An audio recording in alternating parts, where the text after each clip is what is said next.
snap. Deep down the middle, and did he hold on to that? That's throw. Dalton Meade is up in the air. He's got his man. Got him. It's a touchdown.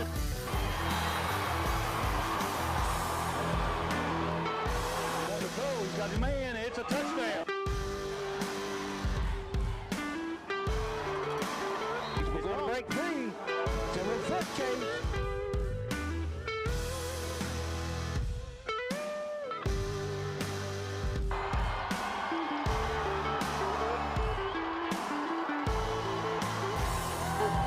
Flea flicker going on, he's wide open. Oh, my goodness.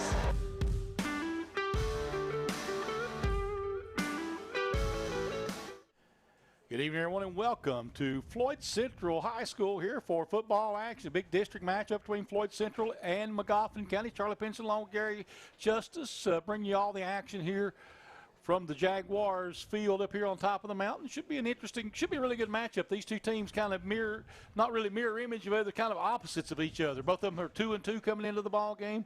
One of them's a passing team, one of them's a running team, Gary. I tell you, Charlie, they're very similar one way and very different another way. Both teams coming in 2-2, but they've got to 2-2 in two different ways. Yes, absolutely different ways. We'll go over some of the stuff first. First, we'll go over. Let's do the homestanding Floyd Jaguars. Okay. Senior night, Charlie. All right, we'll talk about that. As you look at Floyd Central, they got here. The first two games, everything was on fire. They were 24-21 winners over Hazard and 22-10 winners over Prestonsburg. Then they dropped a couple in a shootout at Pike Central, 70-50. And then Belfry ended up pulling one out, 48-18 over them here. Both of those just some big ball games coming in, but they are led by their senior quarterback, Caleb Hager, number one. He comes in with 57 attempts rushing the ball with 330 yards, 4 TDs, and he averages about 82 yards a game on the ground. He's 20 of 47 for 300 yards in the passing game, and doing a pretty good job with that. And then Brant Potter, I guess, would be their number two guy. He's got 26 rushes, 240 yards, averaging 60 yards per game, has 1 touchdown. And then Trenton Hatfield, another senior out there with him, has 37 carries on the season, 182 yards and 5 TDs. So that's really the offensive powerhouse of these Floyd Central Jaguars. I knew I'd do it. With Floyd Central, definitely they rely on Caleb Hager, of course, senior, coach's son, a lot for their offense. He's the general out there, quarterback, throws the football, a little bit dual threat guy, and Floyd Central really likes to kind of ground and pound and control that clock. Yeah, they are. And then you want to tell us about the Magoffin County Hornets? Yeah, Magoffin County coming into season 2-2 as well. First two wins beat Betsy Lane opening game of the season, 36-8. They followed up with a win over Martin County, 56-8, and then they dropped back-to-back games to Belfry, 52-20, and then last week against Lawrence County, got blanked 39-0. And then, as Charlie told you guys earlier, they travel by air instead of the ground, and so Lucas Littrell comes in the game, and he's the third-ranked quarterback in 3A in the state of Kentucky. He averages 193 yards through the air. He's thrown 9 touchdown passes, 4 interceptions. As far as on the receiving end, really look for Brad Standiford and also Aiden Barnett. Both of them with 13 catches, and Isaiah Sire comes in with 12 catches as well. Kind of a three-headed attack in that receiving. We talked about it a little bit in pregame when we was traveling up here, Charlie and I. And, as far as third and long, Floyd Central doesn't want to see third and long. Their offense is not designed for that, but Magoffin County, they have a third and long. They very, very possibly can pick that up. As far as receiving, as far as Magoffin County, they have a couple players who's ranked in the top 5 in the state in 3A as far as receiving yards per game. That's Brad Stanford, number 3, and then number 2, Aiden Barnett. So look for those two guys offensively. Defensively, Charlie, for Magoffin County, a couple guys to look out for. Number 77, Ben Laferty, has 6 tackles for loss, leads the teams. Also, he's forced 3 fumbles, recovered 3 fumbles, and scored 3 defensive touchdowns as well in those 3 fumble recoveries, Charlie. He's not the guy you want to put the ball on the ground in front of. He knows what to do with it, scoops it up. As looks like we're getting ready for the coin toss. A little bit different look this season as the captains can come out to maybe the hash mark or the numbers, probably the numbers over here, and then the 2 coaches go out and actually do the coin toss here. There's the toss. And let's see. It will be won by Floyd Central, and they will defer, so they want the ball to start the second half. So it'll be Magoffin County receiving the football here as we get this one underway. And we're going to see, I guess they're going to get the flight decks cleared over there and be ready to launch here in just a minute. And one last thing here, Charlie, we talked about how these two teams are very similar. Floyd Central averages 28.5 points per ball game. Magoffin County averages 28 points per ball game. Should be an even matchup tonight. But both of them can put up a bunch of points. I mean, Floyd Central put up 50 in a losing effort, which is, unbelievable. And then, if you look over to at Magoffin put up 56. Yeah, so both of them can put up some points, and that's kind of the thing you got to look at. But it's just going to be in different ways. The big thing is going to be, are they ready for each other? Yeah. Who's got does Floyd Central have the pass defense to be able to hang with Floyd Central, and does Magoffin County? Do they have the beef up front to stop the running game? Real quick on a roster breakdown from Magoffin County: 13 seniors, 13 juniors, 10 sophomores, 12 freshmen. On the Jaguars side for Floyd Central, 7 seniors, 12 juniors, 10 sophomores, and 9 freshmen as well. So, Magoffin County's got a little bit more, has more players, a little bit more experience as well too. But, as far as coaching, Sean Hager always has his Jaguar team and Floyd Central prepared. Yes, he does. The Floyd Central team coming out here right now, just taking the field in the fireworks display over in the end zone. It's just about football time here in the mountains. We'll take a quick break. We'll be back with the kickoff on the Intermountain Sports Network. Meade is the salt of the earth. District 4 school board member we need to keep. Her opponent says that school taxes have increased 31% in 6 years. And I'm telling you, that is just not true. We need to keep the school board member that others fondly refer to as Aunt Rhonda, and that has always done what is right for our kids and employees. That's Rhonda Meade, the salt of the earth candidate. Paid for by Rhonda Meade for school board. David L. Garrett, treasurer. Overhead Door, a garage door company that has been with your family from the beginning, through all the ups and downs of life. From the small repairs to making your vision a reality. Overhead Door, your trusted garage door expert since 1921. Be sure you're getting the genuine, the original overhead door service. I want to talk about a subject that's a little bit hard to talk about. Some of you out there may feel like you're at the lowest point in your life. It feels like it's never going to get better. You feel like the only option out there is to end your life. I promise, that's not the only option, and in fact, that's not an option at all. Taking your life doesn't end the pain, it gives the pain to other people. Keep your head up, I promise, things will eventually get better. Hello, I'm Glenn Hammond, and I'm running to be your next state senator. I spent my life fighting for working families, and I want to continue that fight for you in Frankfort. We deserve better. We deserve good-paying jobs. We deserve reliable utilities at a reasonable rate. We deserve more treatment beds to help us come out of the opioid epidemic. We deserve the modern infrastructure that we've been promised to support good-paying jobs. In short, Eastern Kentucky deserves better. Elect me and I'll fight for what we deserve. Paid for by Glenn Hammond for State Senate. On the campus of Floyd Central High School, we're ready for football action, Charlie. We are, as Floyd Central lined up to kick it away, and Magoffin County back deep and it's going to be kicked away. It'll be taken at the 25-yard line, trying to get it out to the outside. That's number 1, Standifer. Standifer tries to cut back, gets out across the 35 to about the 36-yard line. Will be 1st and 10 now for the Hornets. Now, also, as far as Magoffin County, we played 4 games on the season, and as far as the leading attempt for the rushing attack is 18 attempts in 4 games. Littrell is going to throw the football tonight, going to try to spread you out, use some speed. Littrell, a left-handed quarterback, very crafty back there, athletic. He's a good pitcher in the baseball as well, too. Got a good arm. Very accurate throwing the football. I'm sorry. Yeah, he is throwing the football. And they'll line up in the looks like a pistol formation. 4 under center. He's under center with an eye behind him. Okay. And he's going to pitch it back quickly. And, boy, nice job following his blockers there coming to the outside. And he's going to get out across the 35 maybe a yard, but that took a long time to develop out to about the 37-yard line. Let's see, was that? That's Caleb Howard on the carry. The number's a little bit harder to read on that white jersey, but we got it. Yeah, Caleb Howard, the first carry of the game. We talked about the air attack, and they come out and decide, you know what? Well, you know, maybe that's maybe not a bad idea, you know. And, you know, Howard with 11 rushes on the season. Not as many as you'd think.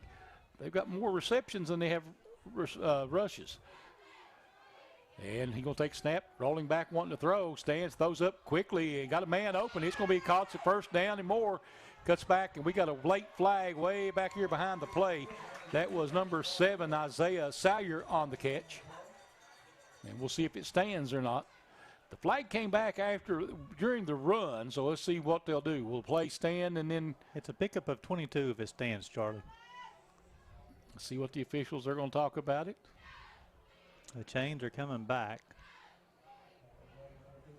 Well, I mean, if you call a hold that far behind the play that late, that's unusual. If that's what the call is. It was at the 38-yard line. See, here's no flag. Okay, so dropped his flag.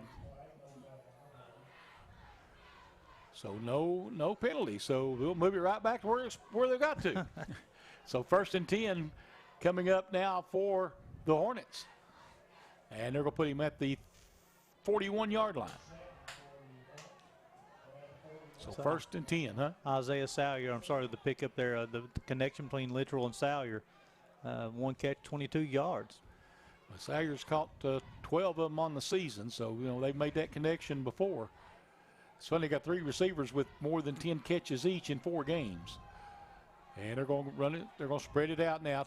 Trips to the right. Twins, well, going to be trips to the right. One back in the backfield out of the shotgun. And he's back to throw. He's going deep. He's trying to go all the way, and it's going to be pass interference. More than likely. Pass intended for Barnett. Littrell to Barnett. And that may be Brant Potter picking up the pass interference call. And they didn't have to get back to the white hat to tell him about that one. Should be a 15-yard. Is there a spot penalty, or is that a 15-yard? No, it's in high school. I don't think there is any spot.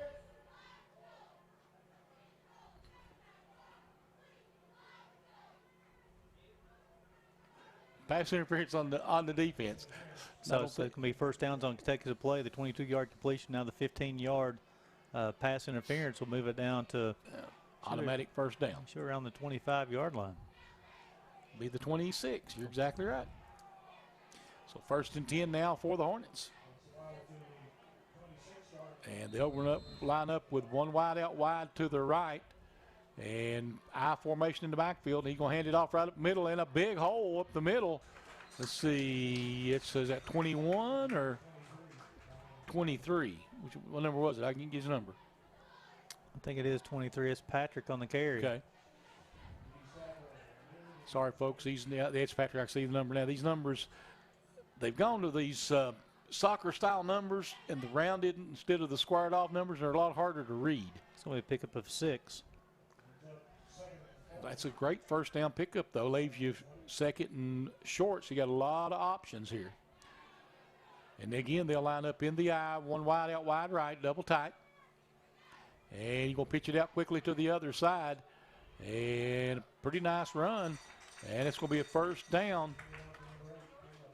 Caleb Howard on the carry.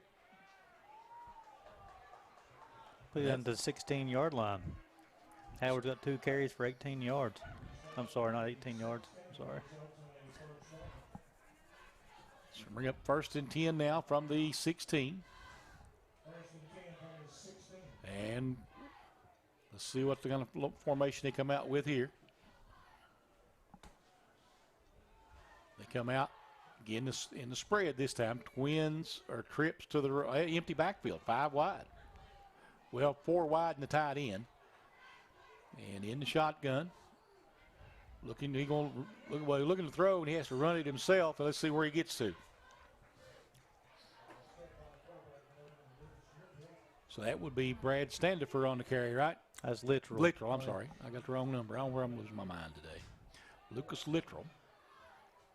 I think I give him a pickup of 2 on the play. Okay, 2nd down and 8. So actually positive yardage. That was a good rush by the Floyd Central line. They got in the backfield and made him pull it down and run with it. Really collapsed the pocket quickly on Littrell. You know, they had the empty backfield there, a lot of receivers on route, but he was able to collapse that pocket, get him off balance there.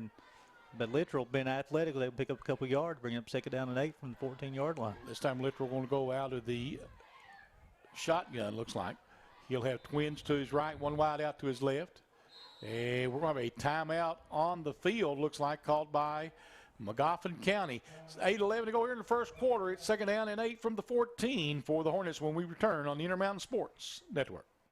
Friends, this is Rocky Adkins, a proud Eastern Kentuckian. When I met Ashley Tackett Laferty, I knew right away that she shared a passion to fight for the bright future that Eastern Kentucky deserves. It sure didn't take her long to prove it. During her short time in Frankfort, I watched as Ashley went the extra mile to open the doors of the Southeast State Correctional Complex and the 240 new jobs it will provide. I saw firsthand as Ashley pushed hard for important water projects in Pike and Floyd County and the local roads like 680 Connector and the expansion of the Mountain Parkway through Prestonsburg. It's easy to see that Ashley has the backs of folks living here. She files bills to help teachers, volunteer firefighters, injured workers, and coal miners with black lung. Ashley's record is proof that she is an Eastern Kentucky Democrat in line with our traditional mountain values. She is making us proud. Trust me when I say that Ashley Tackett Laferty is the voice you need in Frankfort. Paid for by Ashley Tackett Laferty for state representative. Welcome back to Jaguar Field on the campus of Floyd Central High School. No score, 8-11 going in the first quarter.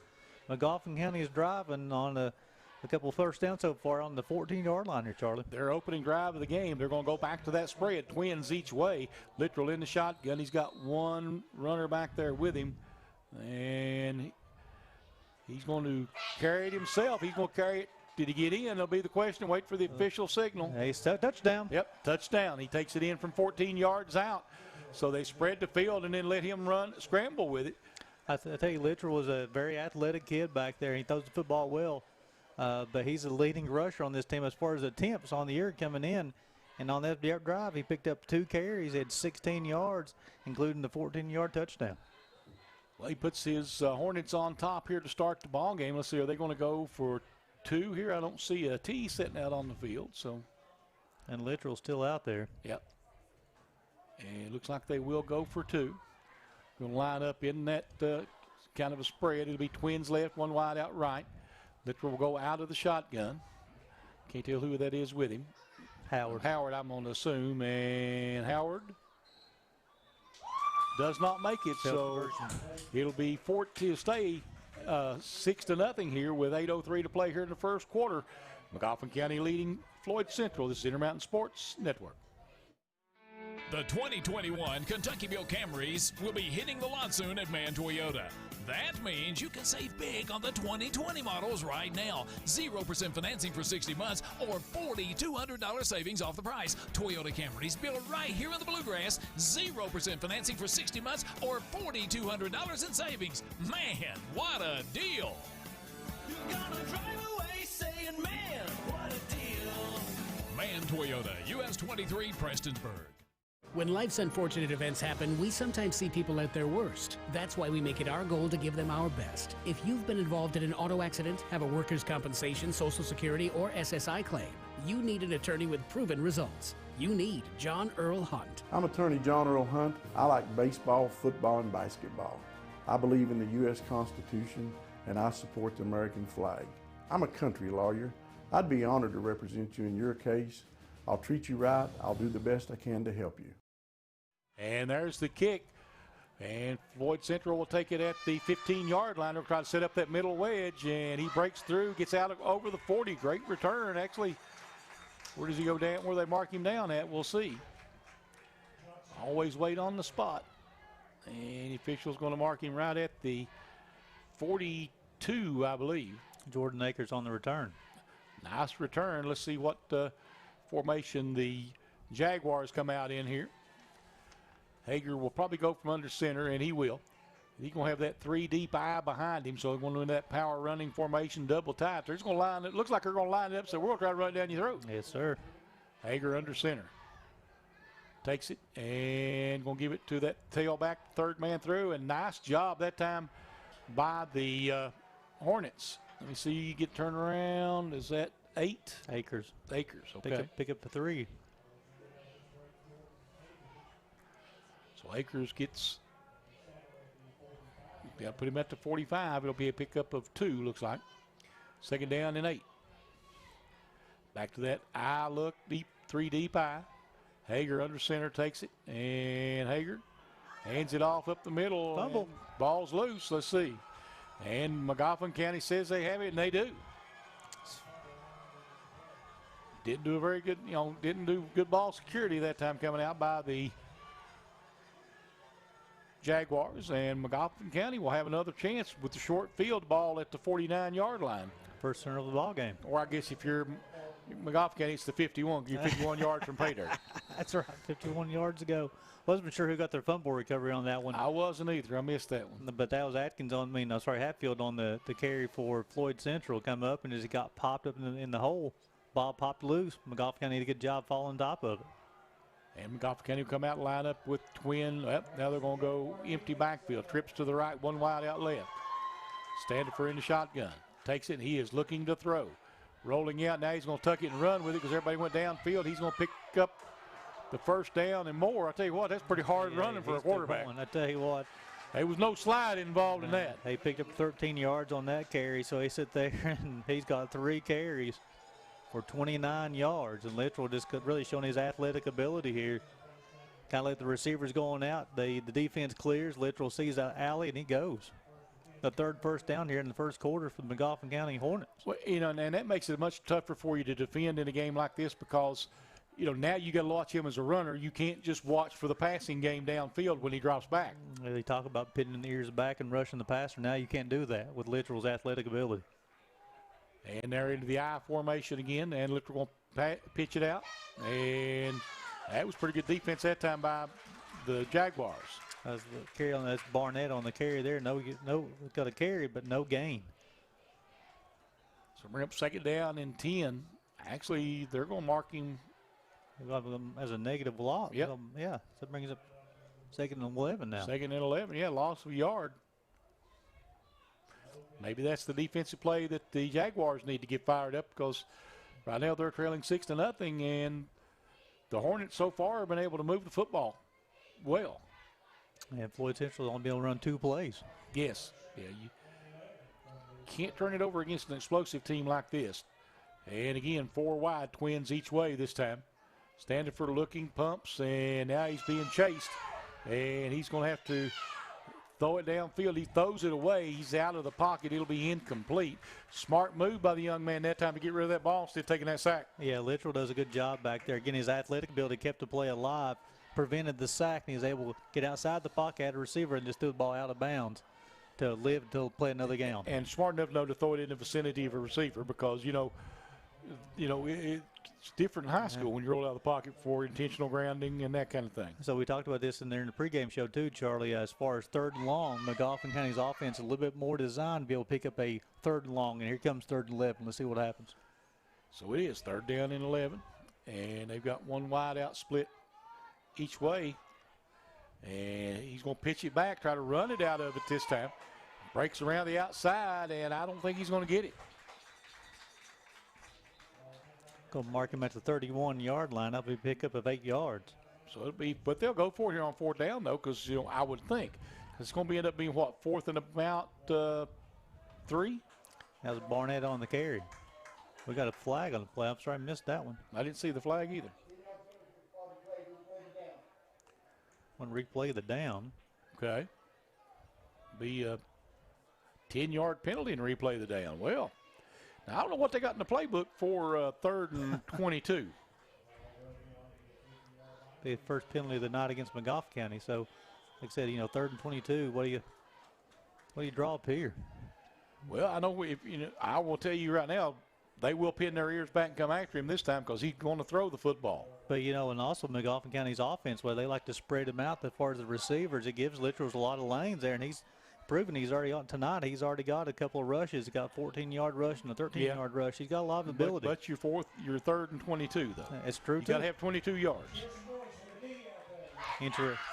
And they're going to stack them up 4 deep, going to do a little flanker screen. And did he go to a knee? He did. He went the knee touchdown, so that'll make it I think they're going to have to go back to Mini Park to work this one. Hal Stanford on the catch. That was his first one of the night, but it went for a -1 yard. That brings up 4th and should be about 23. Now they'll punt it away here, I am sure. Who's the punter? I can't see his number. See if we get a little action here. See if we got anybody listed on the. They'll turn. It's hard until they turn their back to you to see. It's hard to tell. They don't have a punted lister on the roster. Okay. Probably one of their skilled players, I'm assuming. Boy, not a bad punt. Nice punt. They'll back him up, and Floyd Central will take it at the 16-yard line, and they'll run it out to the outside between the 25 and the 30. Don't worry, it went out of bounds that over there. Looks like going to be marking about the 28-yard line, Charlie. Just about halfway between the two of them. That's a pretty good guess. And Floyd Central will take over on the offensive end and see if they can get their offensive unit on track here and move the football some. So it's a nice defensive standard by the Jaguar defense. Of course, aided by a couple of penalties against Magoffin County, but they was able to stand up, got the football back. Let's see what they do with the football this time. And the Jaguars come back up the line of scrimmage. Hager in the shotgun this time. And now they'll try to run it wide. The running back comes up, cuts up the middle. Let's see, is that Everidge? Was that 6? Can't. Haven't heard anything on PA either. I think it was that was Akers, number 8, I believe. Okay. And we're going to try it again, coming right this time, trying to get him around to the outside. And he's got a blocker taking off. He's down on the sideline. He's pushing it. And a nice run, but he is brought down by his counterpart, number 8, on the other side by the Magoffin County Hornets. But it's a first down and a big run that time for Akers. There's a gain of 37. And a touchdown saving tackle that time by Caleb Howard. So it brings us Jaguars' first down of the game. And they'll come back up, see what kind of lineup they go. They're going to go in that 3 deep eye again. So you got Hatfield and Akers behind Hager. Well, I'm sure you got a third running back there as well. Yeah, it's 3 deep. I mean, it's strict power formation. And this time it'll be the second man through. And let's see, who is that? That is 20. Hatfield. 20. Hatfield on the carry. Pick up a 3.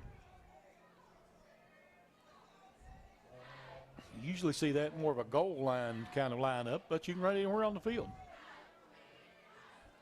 They'll come back out again. Looks like with that same formation. Got a lot of options out of his alignment as well. Well, you know, it gives you can go with 2 blocking backs, and, you know, but if you can go wide on it, which is what they're going, well, that one didn't work out very well. That's a sack. That's Laferty on the sack from Magoffin County. No, I think Hager kept it. I think he pulled it back out. Oh, so it's a rush. Yeah, it looks like they're going to gain 2. 3rd and 8. Looks like they're going to spread it out again. This time going to go trips over to the right. Hager will go out of the shotgun this time. Everybody getting set. Hager gets his team ready to go. Hager looks, going to throw another flanker screen out there, and may missed a block. Well, and he's going to get a yard, and that's going to be about it. That's Potter on the reception. So bring up 4th down now for the Jaguars. I'm assuming they'll go for it here deep in there. In Magoffin County territory, the ball at the 30 or 28, sorry. 28-yard line. Got 4th and 8 from the 28. Got to get to the 20. Yep. They're going to spread it out. Twins this time to the left. Looks like they're going to go twins each way. And Hager will go out of the shotgun. almost an empty backfield look. He got a blocking back in there, has time, throwing it deep downfield, got a man, incomplete, intended for Johnson. When that Sheston Johnson or? Sheston Johnson, okay. Sophomore, wide receiver, running back, defensive back.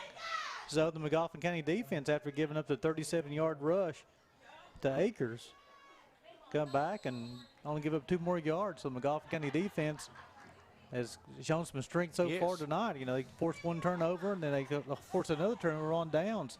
Nice play call there from Coach Hager, though. They had a guy going down the seam. And he was open. And he was open. You know, 4th and 8, you got to go for, you know, got to get that first down or go for the end zone, because the ball's intercepted down there, just like another punt. Yeah, it's basically, you know, and quick set trips out to the right and rolling out. Shelton wanting to throw it. Shelton throwing it downfield. He's got a man, and it is going to be pass interference.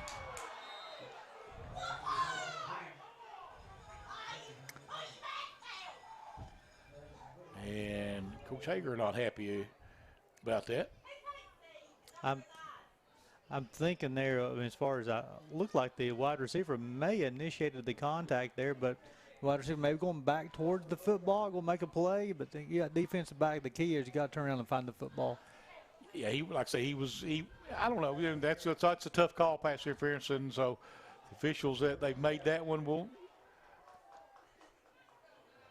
And see, it'll be 1st and 10 after the penalty. Moves the ball out to the 43-yard line. That's the second pass interference call against the Jaguars so far tonight. 2 penalties for 30 yards. In the eye, they're going to pitch it back. Trying to get to the outside. Not going to be much. Maybe 1 or 2 on that. That's Patrick on the carry. So we'll call it. Long 1, short 2. Short, yeah. Well, short 1 looks like. Yeah, short 1. We'll call it 2nd down and 9, though. Give him positive yardage. Minute 32 to play here in the first quarter. 6-0 right now. Magoffin County. Patrick, second carry of the night for 7 yards. We're going to go under center again, I formation. Now he's going to split him out. Going to flip-flop. Going to bring tight end in the fullback spot. And rolling out, throwing it downfield. He's got his man. He's got a first down. Was that Isaiah Sawyer, number 7? I believe that is number 2, Barnett. 2 Barnett. Okay. Those, like I say, those numbers are hard to tell. So it'll be a 1st and 10 for the Hornets again. Pick up 16. Got a minute left here in the first quarter. Littrell's now 2 of 3 passing for 38 yards. Barnett's first catch of the night. Again, he's ranked 3rd in the Class 3A in the state in receiving yards per game. That's 5th first down in the first quarter here from Magoffin County. Coach taking their time getting the play in. They'll have a chance to run 1 more here in this quarter. Looks like they're going to line up with a wide out each way. And under center. Hand it off up the middle. Patrick on the carry. Not much. Going to get a couple. That will probably be the last play here of the first quarter, I'd imagine. So 6-0. Magoffin County over Floyd Central. We'll take a break and be back with second quarter action on the Intermountain Sports Network. Not everyone gets this excited by Gearhart TV. But it happens. It's full-featured HD video, coming to smart TVs and devices on Gearhart Broadband this fall. Call or click to learn more. Here at Mikrotec Security, we strive to provide peace of mind through a safer, smarter home backed by quality, reliable customer service. We are a local company with local people that are here to serve your home and businesses with the top products in the security industry. We have monitoring services available starting as low as $19.95 a month. Call us today to discuss our bundling options. 606-478-9100. With Mikrotec, security is a family matter. Appalachian Wireless now offers Unlimited Plus with 50 gigabytes of data and no overages. And it starts at just $90 a month for the first line. Go to AppalachianWireless.com or visit a retail store for more information on Unlimited Plus. We are you. We are Appalachian Wireless. Welcome back to Jaguar Field here on the campus of Floyd Central High School. At the end of the first quarter, Magoffin County leading this one 6-0, and Charlie so far. Magoffin County offensively has been moving the football up and down the field. 5 first downs in that first quarter compared to only 1 for Floyd Central. And Magoffin County's done a good job forcing a fumble, then forcing a turnover on downs for Floyd Central too. So offensively, Floyd Central's got some struggle. Magoffin is moving football offensively and defensively. So Coach Gamble has to be happy with how the Hornets are starting off this district matchup. They have had a great start. They're moving the football. They've got it at the 39-yard line. It's 2nd down and 9 coming up now. They're going to spread it out again, twins each way. Littrell in the shotgun. Takes it and a little end around here. And can he turn the corner and barely? Nice tackle. No gain. And Barnett maybe on the loss on the play. Got a little trickery. Coach Gamble trying to draw something up. It's going to be a loss of 1 on the play. Be 3rd down and 10. The only thing about that, though, it takes a long time to develop, and you're pretty deep in the backfield, and you're hoping that tight end sucks in and follows the quarterback, and if he stays at home, you're dead meat. Obviously, you're counting for over pursuit from the defense, right? Absolutely, for that to work. And they're going to line up with twins right, 1 wide out left, split backs. Littrell in the shotgun. He's going to hand it off. And now he's going to come back, and we're going to have a flag and a loss on the play. Yeah, they'll decline this one because that'll bring up 4th down, I believe. Barnett on the carry for the second consecutive time. And here comes the pushing it back, I believe. No, holding. Holding, yeah. Against it will be declined. It'll bring up 4th down. So 4th down, and let's see, will it be 4th and 11? Yep, 4th down and 11. Last time Magoffin County got off a good punt. Well, they'll run a play here. They won't punt it with 4th and 11 at this point. Again, 11 yards on a passing team like that is not a lot. Look and go deep towards the end zone. Again, if it's intercepted, it's almost like a punt like you were talking about earlier, Charlie. Right. Littrell in the shotgun. He'll have twins to the right, 1 wide out left. Takes the snap. He is looking to throw. He throws it across the middle and incomplete. Turnover on downs. It'll bring up 1st and 10 now for the Jaguars. They'll take over at their own 41-yard line. Try to run a little crossing right there, a quick screen, a quick slant. Try to catch him in motion. You try the whole design of that offense is to get your receivers out in the open area and let them run with it once they catch it. Floyd Central again, this time in the power eye. Hand it off, and I'll tell you, Magoffin County blew that one up. Ball was down. He was down by contact, so no fumble. Levi Rudd on the tackle there from Magoffin County. Not sure who it was on the run, to be honest. That was Potter on the run. Okay. So it'll be a loss of 2, 2nd and 12. Again in that power eye. Hager under center. Takes it, and Hager looking to throw. Throwing it downfield, he got a man wide open. It's going to be caught. That's going to be a 1st down and more down inside the 30-yard line for the Jaguars. And turn around so I can get a look at you. Is that? I can't get a look at the number. It's a pickup of 31. Pick up 31 yards. He's coming to the sideline. Turn around. Is that 11? B.J. Peterson, is that who it is? I think it is. Can't tell if it's 11 or 15. Okay.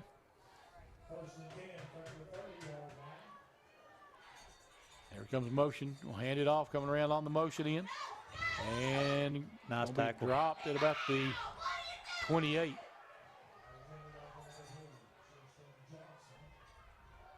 That was 15, or I thought he said, well. That was Hatfield on the carry. Okay.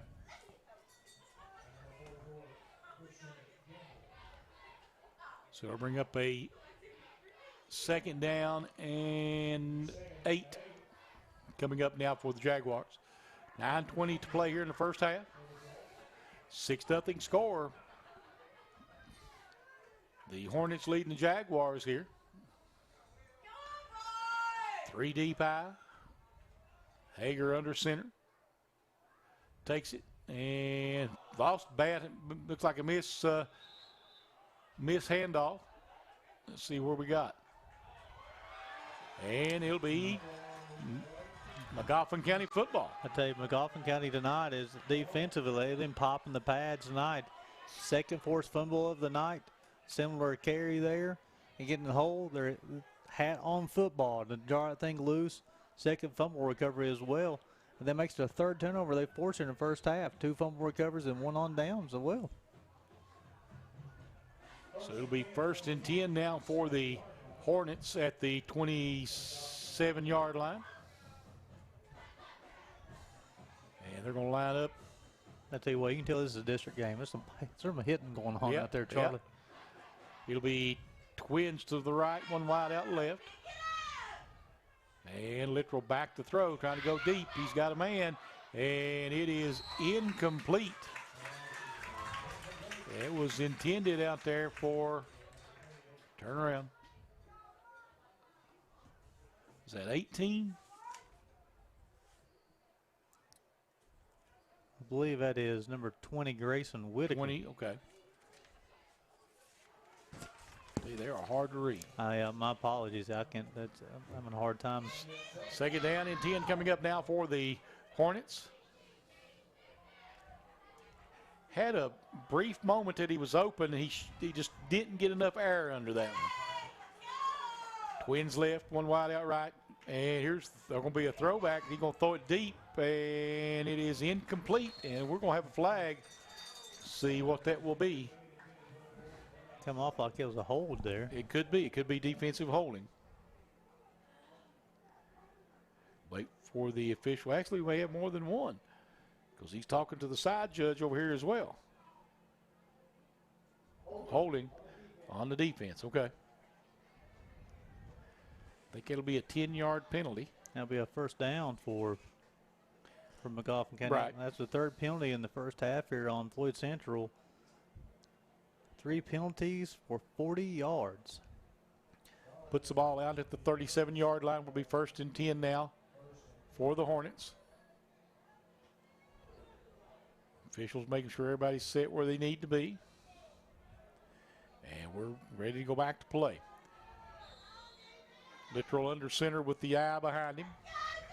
And he's going to hand it off, quick handoff up the middle. Not much there. Is that Howard? Howard on the carry. So Caleb Howard, call it no gain, looks like. Well, give him a yard. Give him a yard. Second down and 9. It's 3 carries for 6 yards for Howard on the night from Magoffin County. Running clock here, 8 minutes and 15 seconds to go in the second quarter. Trips to the left this time. And one back in the backfield. Littrell takes it. He is rolling to his right, wanting to throw. Throws it, got a man. He makes a nice cut. Cuts back inside, got a blocker in front of him, and he'll get down to about the 30-yard line. Maybe they're going to mark him at between the 29 and the 30. Will be 1st and 10 now for the Hornets. That's Barnett on the reception, the pickup of 32 yards. Nice pitch and catch right there. Barnett's got 2 catches for 48 yards on the night. The 7th first down in the first half for Magoffin County. Floyd Central has 2.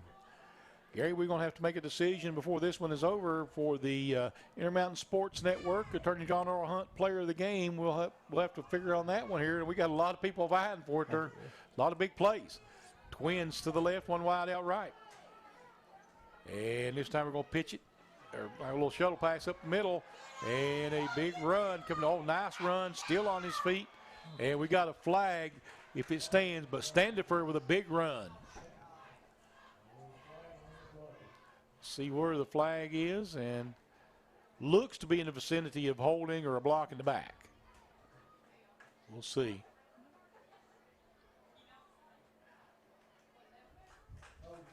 Holding. Okay. So that'll negate a nice run by Standiford.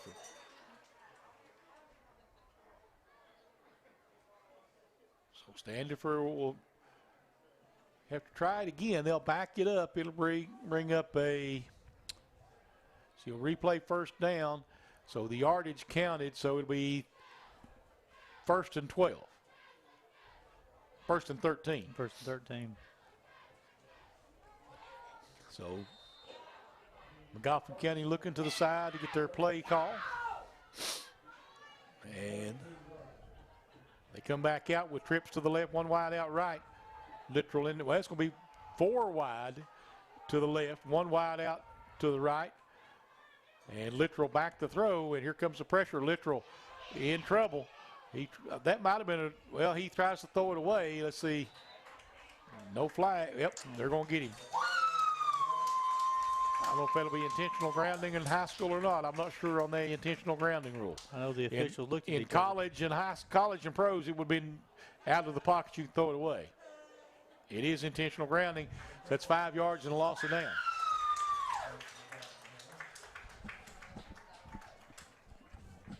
So big defensive play there by getting the pressure on. I'm not sure that was not a quarterback draw. Yeah, because, as soon as Literal stepped up there, he kind of closed down and kind of looked around. And I think on the outside tried to prevent the loss of yardage, try to get rid of it, but there's not a receiver in the vicinity, though. So intentional grounding, as we said on the preliminary, it will be a loss of down. And also, eligible man downfield. Oh, that's a loss of down. Loss of down. Put your hands behind your head, loss of down. Yeah. And we have a timeout called by Magoffin County. 6:55 to play here in the half. It's 6-0 Hornets over the Jaguars on the Intermountain Sports Network. Talk about a subject that's a little bit hard to talk about.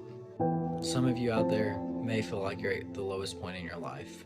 It feels like it's never going to get better. You feel like the only option out there is to end your life. I promise, that's not the only option, and in fact, that's not an option at all. Taking your life doesn't end the pain, it gives the pain to other people. Keep your head up, I promise, things will eventually get better. When life's unfortunate events happen, we sometimes see people at their worst. That's why we make it our goal to give them our best. If you've been involved in an auto accident, have a workers' compensation, Social Security, or SSI claim, you need an attorney with proven results. You need John Earl Hunt. I'm attorney John Earl Hunt. I like baseball, football, and basketball. I believe in the U.S. Constitution, and I support the American flag. I'm a country lawyer. I'd be honored to represent you in your case. I'll treat you right. I'll do the best I can to help you. Welcome back to Jaguar Field on the campus of Floyd Central High School. 6:55 to go here in the second quarter. Magoffin County leading this district matchup 6-0 here in the second quarter. It's been all Magoffin County so far, Charlie. Even though it doesn't say so on the scoreboard, Magoffin County's held on to the football. They dominate the time of possession right now. Floyd Central has made some mistakes. They've got some penalties. They've fumbled the ball twice. Turned 2 turnovers. And turned it over on downs one time on top of that.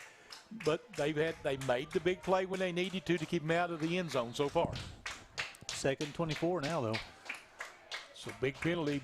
And again, 2nd and 24 is something that a passing team can deal with. They're going to have trips to the left this time. And Literal back to throw. Little delayed screen coming out of the backfield. And they're going to pick up, he's picking up more. He's just running over people. Still on his feet. Gets down to about the 20-yard line. Big run that time for Caleb Howard on the catch. I'll tell you, a pickup of 23 for Howard. Just a little screen, had a good blocking out there, and Howard did the rest. And the last 5 was all Howard, no question. So I bring up a 3rd down and 1. It's not too bad on 2nd 24, pickup 23. That's the 8th first down here in the first half for the Magoffin County Hornets. And they'll have it 3rd and 1 from the 20. They'll split 1 wide out each way. Go out of that I formation and quarterback sneak, and he will pick up 4 yards, maybe 5. So Literal just lowers his head and rolls it ahead and picks up 5 yards. Moves it down to the 15, 1st and 10. That's his 4th carry here in the first half. 36 carries on those 36 yards on those 4 carries. Pretty good average. And they're taking their time in the huddle. 5:40 to play here in the first half. We don't have time of possession stats in front of us right now, but I'm telling you, they've dominated. They've dominated time of possession. There's no question about that. Twins each way. Littrell in the shotgun. Takes the snap and pumps, looking to throw. Going across the middle. Right in his hands and just couldn't hold on to it. You know, he faked the pass on the outside receiver. The defensive back bit on that fake, and the receiver was wide open. And I think that was Stanford, wasn't it? It's not Stanford on the intended pass. We got a flag on the play, though. And I missed the preliminary call. My bad. I think it was the illegal man downfield, hand on top of the head, I believe.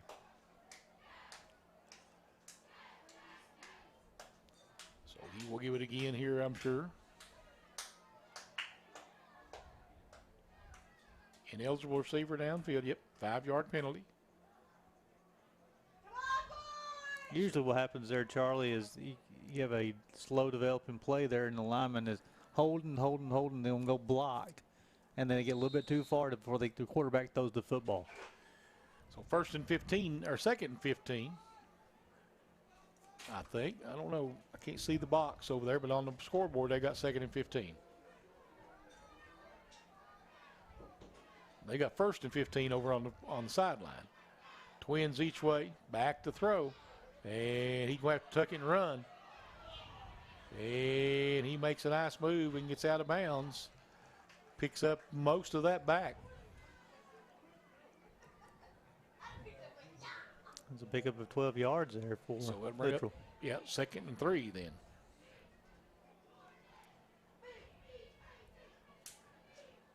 Second and 3 coming up now for the Hornets.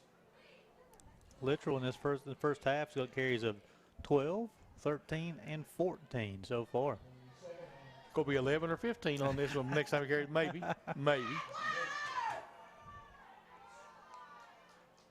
Trips right. He's rolling out, wanting to throw. Under pressure, throws it, and incomplete. A little bit high. A valiant effort made by the receiver to pull it in, but couldn't one-hand it. Having Littrell roll to his left, where that's his throwing side there, throwing it on the run. Had 2 receivers in a pretty close vicinity there, but like I said, the pass is a little bit high. But the receiver did a good job trying to get a hand on it, trying to make that catch, but just a little too out of his reach.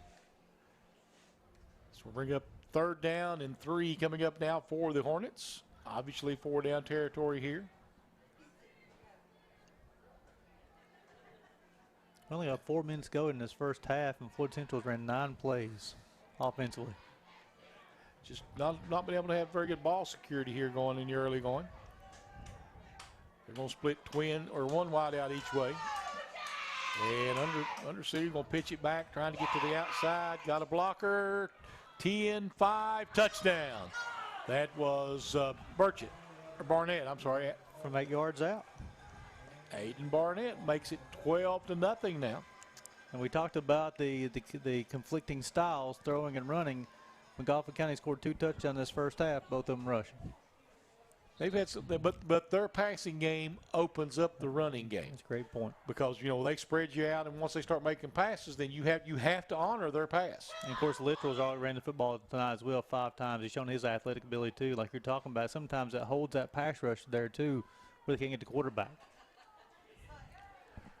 So here comes the 2-point conversion attempt. Trips to the right. And what we got, delay game or? Yep.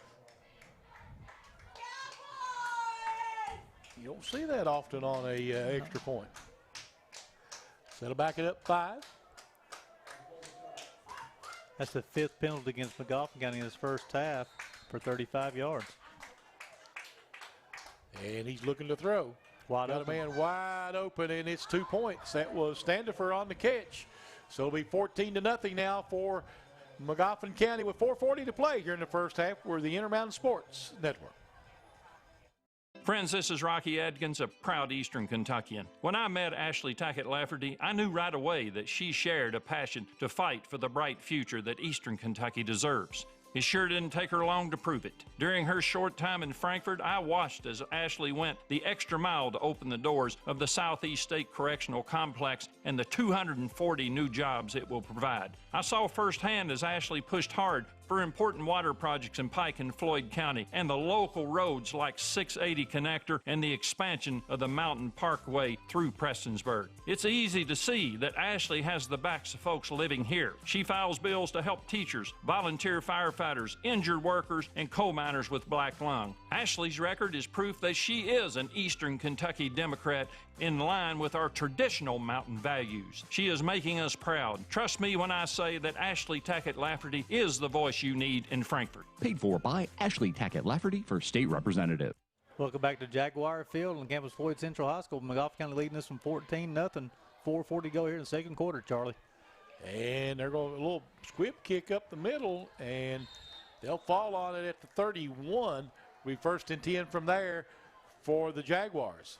So we'll reset it real quick here too. Floyd Central will get the football first in the second half. So, coaches talk about doubling up. So if they can defer, get that last possession in the first half, get that first possession in the second half, trailing 14-0 here. It's a good opportunity to Floyd Central. If they can capitalize here, they get that football first in the second half. It's a big momentum shift too. If you can handle the ball twice in a row, you got a good chance of changing the momentum of the ball game. Hager going out of the shotgun this time. There's motion, high snap. Hager fumble has to go down and get it. Having a hard time with the exchanges right now in this early going to this ball game. It'll be a loss of 8, maybe even 9. Mark it at the 22. 6, yep. Loss of 9 yards. Lost of 9, so bring up a 2nd and 19 now for the Jaguars. Again, for a running football team, that's not in position. Playing behind the chains is not something a running football team wants to do. You want to get some good yardage on first down to kind of open your playbook up. And they'll come out now with spread looks, twins each way. Hager out of the shotgun again. Gets a good snap this time, looking to throw. Throwing it downfield, he's got it up in the air. It's going to be picked. And here comes back the other way with it. It's number 40. He's going to take it inside the 20, 10, 5, and it's going to be a pick 6. Number Jacob 40, Allen. Jacob Allen. The junior makes it 20-0. Magoffin County. So you got 2 fumbles, an interception, and a turnover on downs. His first half.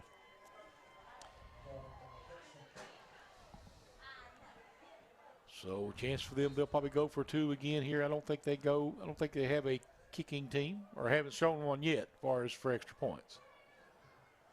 51-yard interception return for Jacob Allen. So just keeps the mistakes keep piling up for Floyd Central, and Magoffin County so far is taking advantage of them. And they're going to line up in an I formation. Littrell under center. Takes it, he'll pitch it out. Cuts back. 2-point conversion, I believe, is good. Patrick. And it'll be 22-0.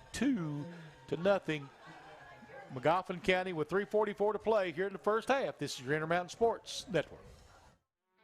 The 2021 Kentuckyville Camrys will be hitting the lot soon at Mann Toyota. That means you can save big on the 2020 models right now. 0% financing for 60 months or $4,200 savings off the price. Toyota Camrys built right here in the Bluegrass. 0% financing for 60 months or $4,200 in savings. Man, what a deal! You're gonna drive away saying, man, what a deal! Mann Toyota, US 23, Prestonsburg. Overhead Door, a garage door company that has been with your family from the beginning, through all the ups and downs of life. From the small repairs to making your vision a reality. Overhead Door, your trusted garage door. Squib kick up middle, picked up at the 35-yard line, and pretty good return, actually up to about the 49, maybe midfield even, for the Floyd Central Jaguars. We talked about last possession there, Charlie, about doubling up. This is key now. If Floyd Central is going to be able to stay in this ball game, they got to get something going. They've only ran 11 offensive plays in this first half. They turned the football over 3 times, a part of those 11 plays. So ball security is going to be key. They got to make something happen here. And it looks like we're going to get a timeout called by Floyd Central. So again, we'll step out with 22-0 lead for Magoffin County over Floyd Central on IMSN. We are loaded with every touchdown from every game To the end zone. every Sunday afternoon. Wide open for the touchdown. We were built for days like today.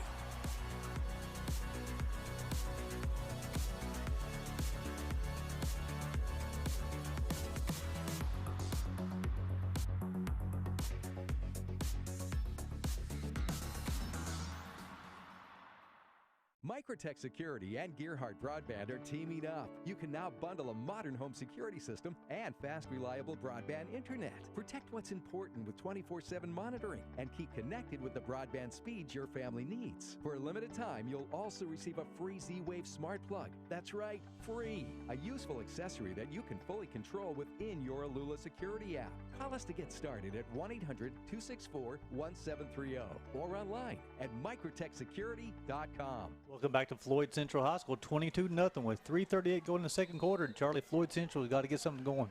They do, and they line up offensively. It looks like it's going to be an empty backfield. Hager takes the snap, and he is looking to throw. Has time, throwing downfield, got his man. It is caught. And after a bat down, he fumbles it after he catches it. And Magoffin County picks it up. And here come the Hornets back the other way. And they're going to get a pretty good return out of it. They'll run out of bounds, and they'll have another shot at it. Is there a flag? Flag on that side. On that. Now, that was after the fumble recovery, though. Okay. And it's probably in the vicinity of a block in the back type of position. I mean, the flag, because it comes from the side. Well, here comes the it will be holding on the return team. So that's the 5th turnover in the first half for Floyd Central. A big gain there. Nice connection between Hager and Potter. Makes the catch, gets down to the 10-yard line, then fumbles the football. Covered by Barnett of Magoffin County. Returns the football back at the 40-yard line. We have a hold, and we'll see where the possession is going to start at for Magoffin County. Well, it'll be from the point of the infraction, so they got to figure out where the flag was at first.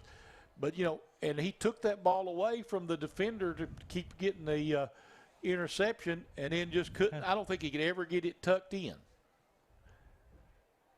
And the officials are having a discussion, or I'm wondering if they're talking about that. Was he juggling the ball? Did he actually have possession of it? That might be an interesting question. And have they made their mind up? The ball will be at the 36-yard line, 1st and 10 now for the Hornets. So Magoffin County they got 3:18 to go here, Charlie, from the 35-yard line. They can put some more points on the board. Well, let's see what they do. They'll be out of the I formation. They're going to try to run it. Tries to bounce to the outside. And he gets corralled in the backfield. Let's see, is that 26 or 20? It's 26. That's Conley on the Conley, carry. okay. Conley will lose yardage. You'll lose about 3 yards on the play. So it'll be 2nd down and 13 coming up now for the Hornets. Got 2:50 to play here in this first half. Look, there's no hurry of snapping this football either. Nope. Clock is their friend at this point. And twins each way. Literal in the shotgun. Takes it. He is looking to throw. They got a man in the middle, and I tell you what, he decided that was Stanford. He ready to run with that one before he got it tucked in. He saw a lot of green grass. Stanford created separation a couple times on those slant routes there, and kind of had that been open. Almost he's raising those eyes a little bit too quick. Yeah, he was definitely seeing grass and yardage. 3rd down now and 13 coming up for You've heard the Hornets. You've heard coaches say, catch it before you run. Yep.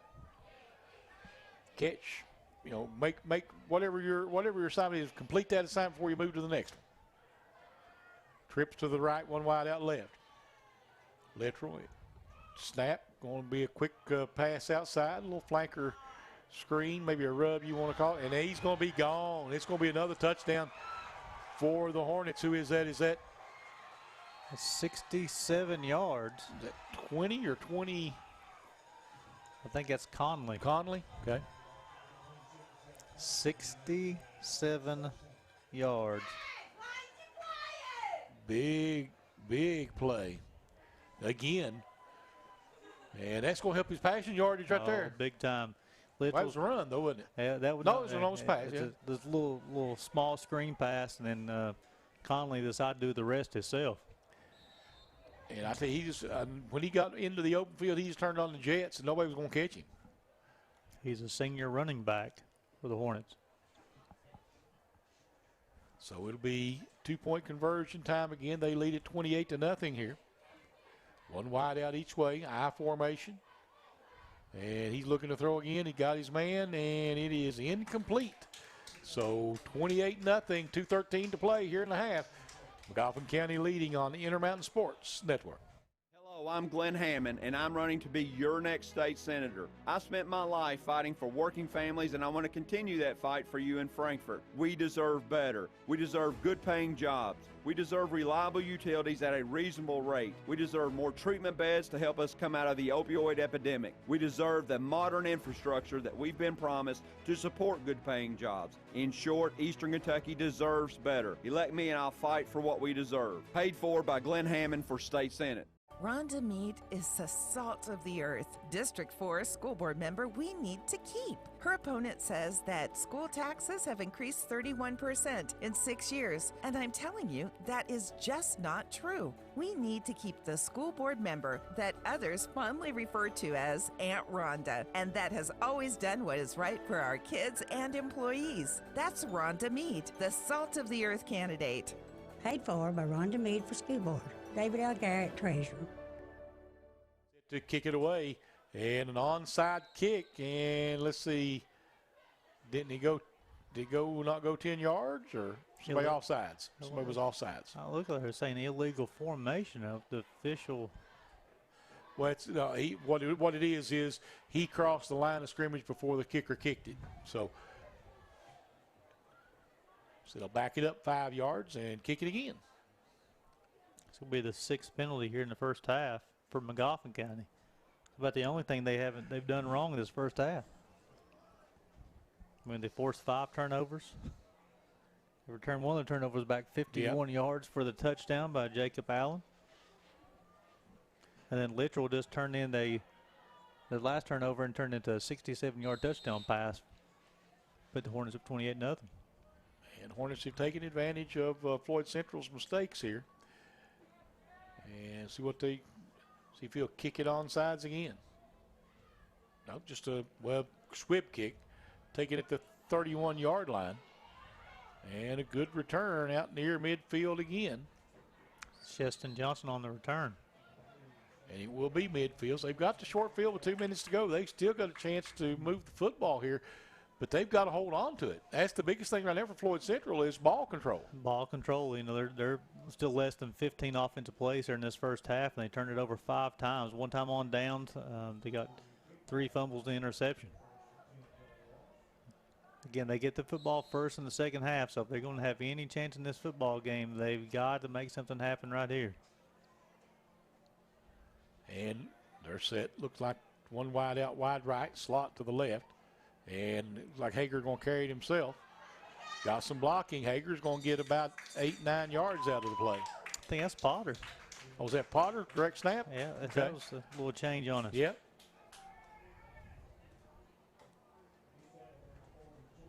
So they direct snap to Potter. So the Wildcat, I guess we will call it here.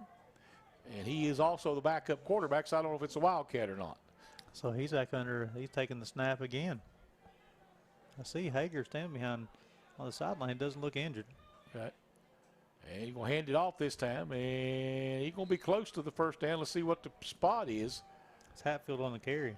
Yep, looks like he's going to be right at the 40-yard line. That will be should be a first down. They're going to move the chains. Minute 20.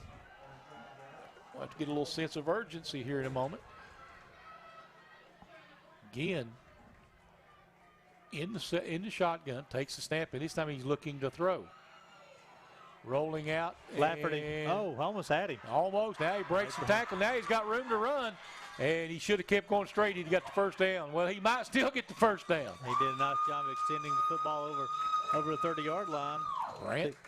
Brant Potter with a nice run. Pickup of 10 on the carry. Timeout called by Floyd Central. We'll stay right here with this one as they're going to try to hurry up, get something going, try to put some points on the board, at least get some momentum going into the half. Again, we talked about it all the time. They will have the football to start the second half.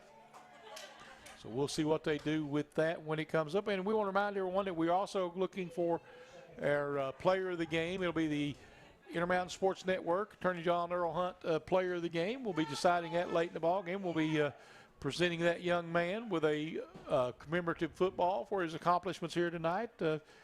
So seems like they like that. I know we enjoy giving it to them, don't we, Gary? Yes, we do. Lucas Littrell for the Magoffin County Hornets is making an early bid. Making a big bid for you. You are correct. He's got a touchdown passing, a touchdown running tonight. Well over 100 yards of total offense in his first half. And Magoffin County in control of this one, 28-0 with 51 seconds to go. So they marked Potter short, Charlie. So bring up second down to one. We're going to thank our sponsors for tonight as well. Okay, of course, Attorney John Earl Hunt, Mann Toyota of Prestonsburg, Ashley Tackett Laferty for State Representative of the 95th District, Rhonda Meade for School Board Member, District 4, Appalachian Wireless, Johnny Ray Turner for State Senate District 29, Intermountain Cable, Sherry Dingus Robinson for School Board Member, District number 5, Mikrotec Security, Overhead Door of Eastern Kentucky, and Coalfields Telephone. And here come the Jaguars back to the wanting to throws it, and it is incomplete, and lucky on that one because he got hit just as he was releasing it, did Brant Potter. I tell you, number 77, Ben Laferty, came around the corner like it was shot out of a cannon and go. The tackle didn't even have a chance to come untouched, and then Potter had to throw the football a lot quicker than he wanted to. Third down and 1 now with 47 seconds left here in the first half. So now your job is to get that first down. So look for Laferty coming for pressure one more time on the Magoffin County defense here. Yeah, Potter takes it, and he's going to the outside. He breaks the tackle, cuts it loose again, gets inside the 20, and let's see, it'll be a first down, so they'll stop the clock long enough for them to mark the chains. Pickup of 11. Huh? That's a pickup of 11. Yep, so first and 10 again. Brant Potter in the shotgun, and got the box set. He's ready to go. Potter takes the snap. He is looking to throw, and Potter will have to tuck it and run with it again. Breaks another tackle, cuts back to the inside, breaks loose again. He'll get down inside the 20, and they'll have to call a timeout here to stop the clock, I would imagine. Let's see. 19 and a half seconds. They're going to call a quick timeout, and it'll bring up a second down for Floyd Central. Again, we'll just stay right here with it. Appreciate everyone here at Floyd Central that's taking care of us. Tony Isaac's doing a great job taking care of us over here, and we appreciate him and everybody here at Floyd Central as we've made the trip over here a few times. So thank everybody on the radio and TV out there tonight and on the internet. We'll be live on Facebook tonight as well. And we're also, if you're listening to us on the radio, you can we're on channel 105 and channel 5 on Intermountain Cable. We're also on WPRG.TV on the internet and the WPRG Facebook page. Appreciate all those folks out there watching us in any media you choose. And Floyd Central coming back out onto the field. And here come the Hornets from Magoffin County. 21 seconds left. Potter. No timeouts left for Floyd Central. No timeouts left. So Potter in the shotgun. It's ready. And Potter looking to throw. Going toward the corner, and it is incomplete. So bring up a third down now for the Jaguars. So it's going to be key with 17 seconds to go in this first half. The ball has to go towards the sideline or get it in the end zone. Yeah, no timeouts left. And you need a first down right here too. You got to figure out either stop the clock, score, or incomplete pass. And back to throw, and now he's under pressure. He's going to have to tuck it and run with it. And he breaks the tackle, gets down inside the 5, or down to about the 6. And they'll stop the clock right there long enough to move the chains for the first down. They got to spike the football. They'll get everybody gets set, make sure everybody gets set, and spike the football. And everybody's set now. The clock, officials haven't started the clock yet. Now he's got the football set. Officials out and where they belong. They're going to start it, and he'll take the snap. What's going on here? Clock stopped for some reason. Let's see. They was pointing towards the official on the sideline. Official on the side did make a, don't know what happened. They'll put time back on the clock here, I would imagine. Officials sitting there figuring out. I'm sure Coach Hager's telling me, I don't care what's going on. Until that whistle blows, you run your play. You run your play, exactly. That way, if they make a mistake and nobody catches it, then yeah, because the snap was not very strong at all. It's just a very weak snap, and then they started pointing their fingers. Don't know if the football was moved. But there's a discussion going on between three officials right now, and the fourth official's coming in to talk about it as well. So let's see what the call's going to be here. They're all getting in there into a huddle and talking about it. 4.4 seconds left here, if that's what stands. That's a big difference between 8 and 4, though. Because with 8, you could possibly get 2 plays off if you made a quick play. And with 4, I think you're only going to be able to get 1. And they're going to tell them, I think, what to do here, how much time to put back on the clock. Did he say 10 seconds? Or 6 seconds? I thought he said 6 seconds. I thought it was 8.4, wasn't it? Yeah, it was.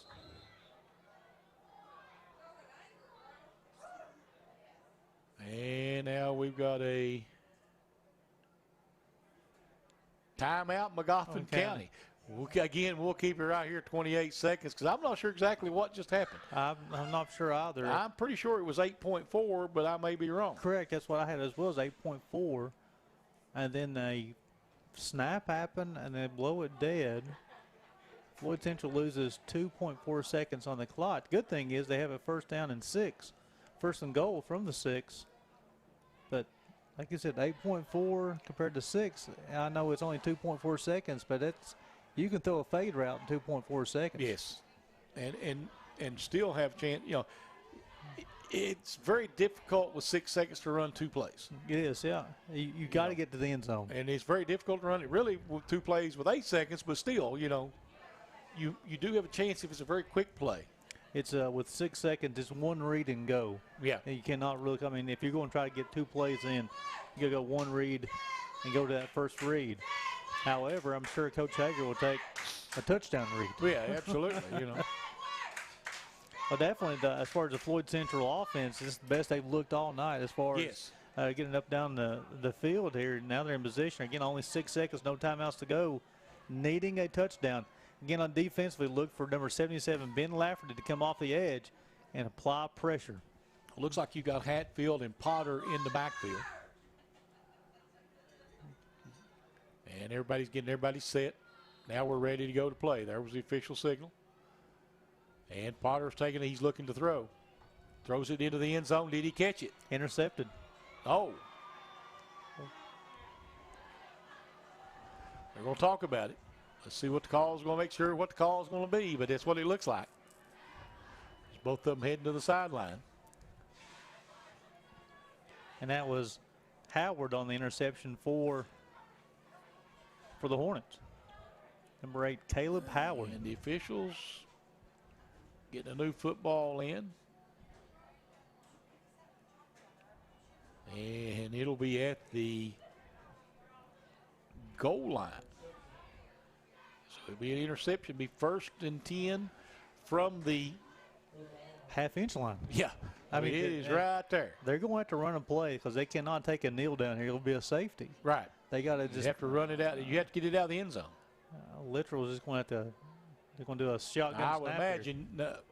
Really, why would you do that? And he's going to look, throw it downfield, and it'll be incomplete at the end of the first half. 28-0. Magoffin County over Floyd Central. This is Intermountain Sports Network. Talk about a subject that's a little bit hard to talk about.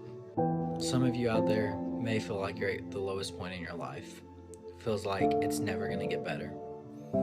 You feel like the only option out there is to end your life.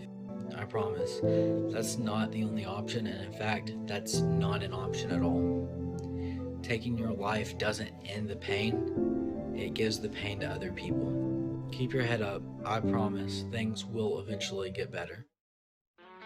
The 2021 Kentuckyville Camrys will be hitting the lot soon at Mann Toyota. That means you can save big on the 2020 models right now. 0% financing for 60 months or $4,200 savings off the price. Toyota Camrys built right here in the Bluegrass. 0% financing for 60 months or $4,200 in savings. Man, what a deal! You're gonna drive away saying, man, what a deal. Mann Toyota, US 23, Prestonsburg. Friends, this is Rocky Adkins, a proud Eastern Kentuckian. When I met Ashley Tackett Laferty, I knew right away that she shared a passion to fight for the bright future that Eastern Kentucky deserves. It sure didn't take her long to prove it. During her short time in Frankfort, I watched as Ashley went the extra mile to open the doors of the Southeast State Correctional Complex and the 240 new jobs it will provide. I saw firsthand as Ashley pushed hard for important water projects in Pike and Floyd County and the local roads like 680 Connector and the expansion of the Mountain Parkway through Prestonsburg. It's easy to see that Ashley has the backs of folks living here. She files bills to help teachers, volunteer firefighters, injured workers, and coal miners with black lung. Ashley's record is proof that she is an Eastern Kentucky Democrat in line with our traditional mountain values. She is making us proud. Trust me when I say that Ashley Tackett Laferty is the voice you need in Frankfort. Paid for by Ashley Tackett Laferty for state representative. Hi everyone. We are so pleased you selected AirTies for your wall-to-wall Wi-Fi. Here's what we'll cover in the introductory AirSonic Selfie app session. Downloading the app, creating an account, labeling the APs, and introducing the main screens. Prior to using this app, please ensure the AirTies Mesh Wi-Fi network is already installed and that your mobile device connects to it. So let's get started. The first step is to download the app. If you're using an iPhone or an iPad as we are here, go to the App Store. For those of you on Android devices, you'll find the app in Google Play. Search for AirSonic Selfie and download it onto your mobile device. Opening the app takes you to the welcome screen where you will select Continue. After checking the terms box, click Continue and the app will prompt you to log in or create an account. As you haven't created an account yet, scroll down and select Don't Have an Account. On the Create an Account screen, enter your name, email address, and an 8 to 22 character password. After re-entering your password, click Continue. After entering your credentials, click Login, and click No Thanks when asked do you have any additional APs. The Selfie app will automatically discover your AirTies Wi-Fi devices and prompt you to label them based on their location. Select Continue after labeling each device. Unless you wish to change the existing Wi-Fi network name, select Skip. Changing it will require you to reconnect to the new network name. Your network is now ready. Click OK. On the dashboard screen, the first number under network activity shows data coming from the internet, or downstream, while the second number reflects the data going to the internet, or upstream. The data numbers are in megabits per second. Tapping below the numbers on the graph will open a new window, listing all devices in the home and their data usage. Clicking the AirTies device label on the dashboard screen enables you to edit the device label name, view the number of connected devices, and turn the device LEDs off or on. Selecting My Network takes you to a live color-coded network diagram of your Wi-Fi devices. Green indicates devices with strong Wi-Fi connections, yellow being OK, and red for any devices with a poor Wi-Fi signal. Clicking on the 3 bars in the upper left-hand corner opens more settings, which include Wi-Fi settings to change your password or to reset a forgotten password, and guest Wi-Fi to easily set up a separate network for guests. We appreciate you watching today. For additional information, check us out on YouTube, Vimeo, and our AirSonics website. Sherry Dingus Robinson is the truth-telling District 5 school board member we need to keep. Her opponent says that school taxes have increased 31% in 6 years. Frankly, that is just not true. We need to keep the school board member that will tell us plainly what our kids need and how to use our tax money wisely to get it for them. That's Sherry Dingus Robinson, for the children. Paid for by Sherry Dingus Robinson for School Board. David L. Garrett, Treasurer. Hello, I'm Glenn Hammond, and I'm running to be your next state senator. I spent my life fighting for working families, and I want to continue that fight for you in Frankfort. We deserve better. We deserve good-paying jobs. We deserve reliable utilities at a reasonable rate. We deserve more treatment beds to help us come out of the opioid epidemic. We deserve the modern infrastructure that we've been promised to support good-paying jobs. In short, Eastern Kentucky deserves better. Elect me and I'll fight for what we deserve. Paid for by Glenn Hammond for State Senate. Tired of worrying about the kids using too much data and overages on your bill? Well, the folks at Appalachian Wireless know that during our new normal, data and speed are necessities for communication in our daily lives. That's why they've created the Unlimited Plus plan with 50 gigabytes of high-speed data. With Unlimited Plus, you get more data on the region's best network, and it starts at $90 a month for the first line. That's $10 a month more than our normal unlimited plan. For double the high-speed data, go into an Appalachian Wireless retail location or AppalachianWireless.com for more information on Unlimited Plus.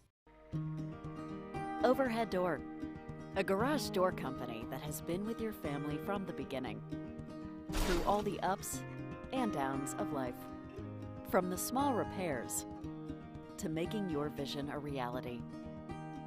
Overhead Door, your trusted garage door expert since 1921. Be sure you're getting the genuine, the original overhead door service.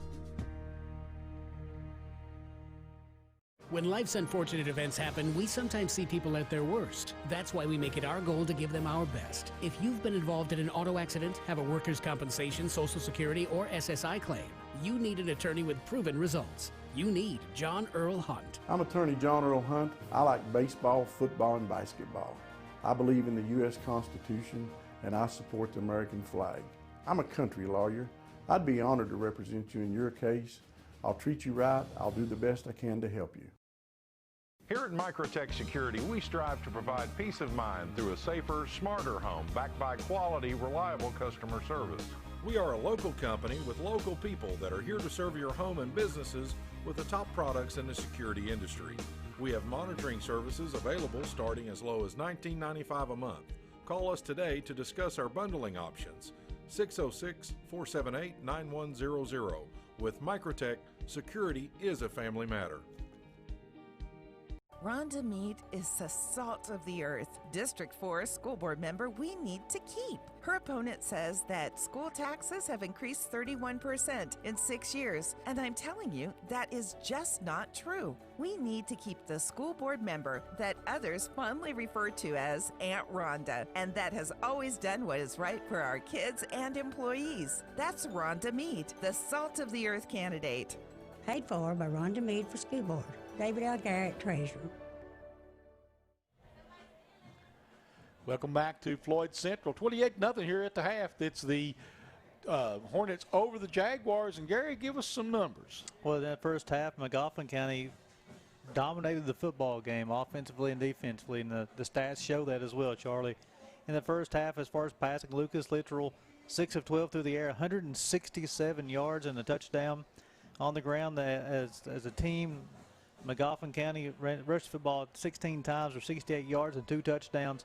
Led in that first half by Lucas Littrell on the ground, had 5 carries and 45 yards, followed by Patrick with 4 carries on 10 yards. Barnett had 4 carries for 7 yards and a touchdown, and Howard had 3 carries for 6 yards, and also Littrell had a touchdown rushing as well. Receiving wise, it kind of spread the wealth on those 6 completions. Stanford had a catch for 6 yards. Barnett had 2 catches for 48 yards. Salyer had a catch for 22 yards. Howard had a catch for 23 yards, and Connolly had a catch for 60 7 yards. As a team, they had 8 first downs, and 8 first downs in this first half. I'm sorry. They were penalized 6 times for 30 yards. They turned the football over, which was a turnover on downs, and they had and we'll talk about this a little bit as far as defensively what they did, because they had a 51-yard interception return by Jacob Allen that first half as well. For Floyd Central, the offensive numbers does not look as good as it does from Magoffin County. Magoffin County had 235 total yards in the first half, 160 for Floyd Central in that first half. Rushing the football, that's been kind of their game and plans in most of the games so far this year. Rushing attack. Caleb Hager carried the football 1 time for -9 yards. Potter carried the football 6 times for 43 yards. Hatfield 3 carries for 7 yards, and Akers had 3 carries for 48 yards. Had 13 carries for 89 yards in that first half. Passing the football, Hager 3 of 4 for 71 yards. Potter 0 of 2. So as a team, they passed the football for 71 yards, so a total of 160 yards. Receiving, Potter had 2 catches for 40 yards. Then Martin had a catch for 31 yards. The story of the first half is this: 6 first downs for Floyd Central, 6 turnovers for Floyd Central. So that is, when you have the same number of turnovers as as first downs, it's not a good recipe. They also was penalized 3 times for 40 yards. And we talked about that John Earl Hunt player of the game, where I've been talking about that. Lucas Littrell in that first half for Magoffin County was responsible for 212 of the 235 yards of offense for Magoffin County. So Magoffin County offensively, they're doing what they want to do, rushing the football, throwing the football, and defensively they're creating a lot of turnovers, Charlies, with 6 in that first half. They are. Ball security, something I'm sure they're talking about in that locker room right now for Floyd Central. We'll take another break. We'll be back with second half action in just a few moments on IMSN.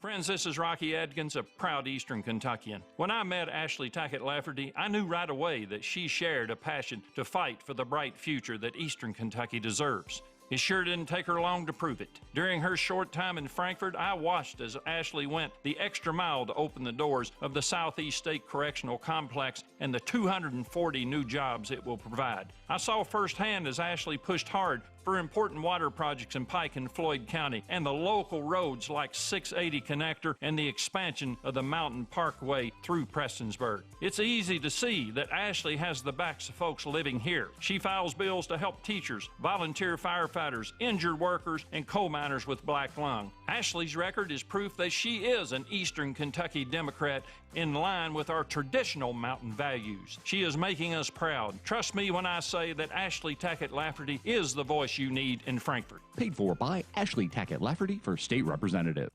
Hello, I'm Glenn Hammond, and I'm running to be your next state senator. I spent my life fighting for working families, and I want to continue that fight for you in Frankfort. We deserve better. We deserve good-paying jobs. We deserve reliable utilities at a reasonable rate. We deserve more treatment beds to help us come out of the opioid epidemic. We deserve the modern infrastructure that we've been promised to support good-paying jobs. In short, Eastern Kentucky deserves better. Elect me and I'll fight for what we deserve. Paid for by Glenn Hammond for State Senate. Tired of worrying about the kids using too much data and overages on your bill? Well, the folks at Appalachian Wireless know that during our new normal, data and speed are necessities for communication in our daily lives. That's why they've created the Unlimited Plus plan with 50 gigabytes of high-speed data. With Unlimited Plus, you get more data on the region's best network, and it starts at $90 a month for the first line. That's $10 a month more than our normal unlimited plan. For double the high-speed data, go into an Appalachian Wireless retail location or AppalachianWireless.com for more information on Unlimited Plus. Overhead Door, a garage door company that has been with your family from the beginning, through all the ups and downs of life. From the small repairs to making your vision a reality. Overhead Door, your trusted garage door expert since 1921. Be sure you're getting the genuine, the original overhead door service. When life's unfortunate events happen, we sometimes see people at their worst. That's why we make it our goal to give them our best. If you've been involved in an auto accident, have a workers' compensation, Social Security, or SSI claim, you need an attorney with proven results. You need John Earl Hunt. I'm attorney John Earl Hunt. I like baseball, football, and basketball. I believe in the U.S. Constitution, and I support the American flag. I'm a country lawyer. I'd be honored to represent you in your case. I'll treat you right. I'll do the best I can to help you. Here at Mikrotec Security, we strive to provide peace of mind through a safer, smarter home backed by quality, reliable customer service. We are a local company with local people that are here to serve your home and businesses with the top products in the security industry. We have monitoring services available starting as low as $19.95 a month. Call us today to discuss our bundling options. 606-478-9100. With Mikrotec, security is a family matter. Rhonda Meade is the salt of the earth. District 4 school board member we need to keep. Her opponent says that school taxes have increased 31% in 6 years. And I'm telling you, that is just not true. We need to keep the school board member that others fondly refer to as Aunt Rhonda, and that has always done what is right for our kids and employees. That's Rhonda Meade, the salt of the earth candidate. Paid for by Rhonda Meade for school board. David L. Garrett, treasurer.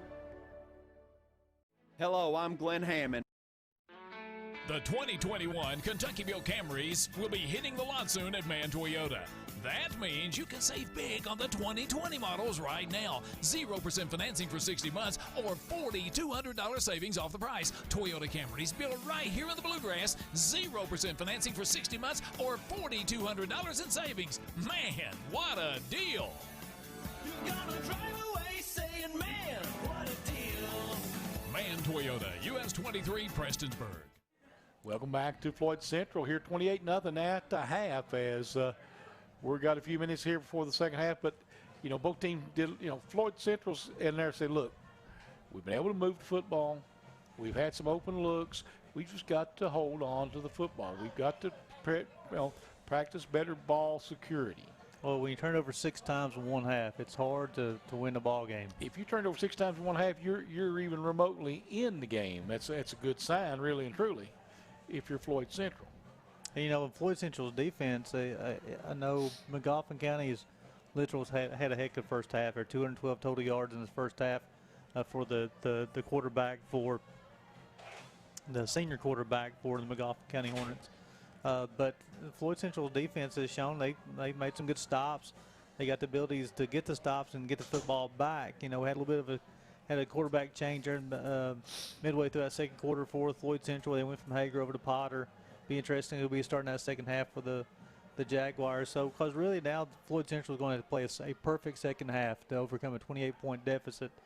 You know, because I know Magoffin County put up 28 in that first half, and that's something that now you're playing against the clock now too. You got 24 minutes to score 28 points. And again, if you're a team that depends on the ground game, you know, that's a lot bigger margin than it is a team that likes to throw the football. Now, not that Floyd Central can't throw the football. We're not saying that they can't throw the football. We're just saying that they haven't thrown it as much as some other teams. They have depended on the running game more so. And I mean, I understand it because they've got some good running backs that they really want to move the football. But now you've got to pick up yardage in chunks and score quickly. But of course, you do have the football to start the second half. If you can take this opening drive and you can take it down the field in timely manner and score, then that's going to give you some momentum. And then on the defensive side for Magoffin County, really look, I mean, as far as people watching at home or on Facebook or in the internet, just really watch for number 77 defense for Magoffin County, Ben Laferty. He's been in that backfield all night long. He's come close to a couple of sacks. He's got several quarterback pressures, and a couple of the 2 interceptions has been thrown. There's a lot of pressure coming from number 77. So Magoffin County on that defensive line, they're really Coach Gamble has got those guys fired up to play tonight. They're really getting a lot of penetration, and so when Floyd Central is wanting to throw the football, they're not having a whole lot of time to stand back there and throw it. You're right. Let's see. So we'll see what's going to happen. We're about 19 seconds away from the kickoff here as the officials getting everybody lined up. And Floyd Central will be receiving. Can't see who they've got back deep yet. Haven't turned got to turn their body so we can see those numbers. And we're ready to go. Ball is set on the tee. Look at that is Cheston Johnson back there, Charlie. Okay. Set to return. And so far, you know, Magoffin County has not really given them much football to return. They put it on the ground all night on the kickoffs. Let's see if they change that or they still go with that squib kick.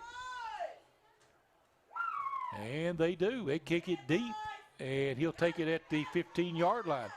Trying to come back up the middle, get behind that wall, and gets up to about the 33-yard line, looks like. It'll be 1st and 10 now for Floyd County Central. This is where they got to make something happen, Charlie. They got to score some points. Looks like Hager returned to play quarterback for the Jaguars. And let's see what they'll do here. And Hager gets to the no huddle, just coming right up the line of scrimmage, getting ready to go. I like that idea, speeding the game up, going with the power I formation out of the backfield. A lot of people towards that line of scrimmage, Charlie. They are. Hager quickly and hands it second man through, and nothing. And here come the flags. Several flags. Yeah, it's going to be unsportsmanlike conduct on somebody. I thought I saw a maybe a punch thrown. That's Jordan Akers on the carry for Floyd Central. And let's see, I don't know if they even spotted the football yet. Nope, the official has not spotted it. So he's there, he's in that discussion with the football himself. So we may see, and you may see some ejections here too if those were punches thrown that I saw. And I don't know that for sure. But I'm sure the man with the white hat's about to tell us. Personal foul. Personal foul on an ejection. And an ejection. Personal foul and ejection. Yep. I thought, I'd say, if you saw a punch thrown, if you throw a punch, that's automatic. Yes, there's no argument necessary there. So big break for Floyd Central. They have it now 1st and 10 at midfield. You got to use this momentum now. They got to keep their composure as well and keep on moving the football down the field. Power I formation again. Hager will go under center.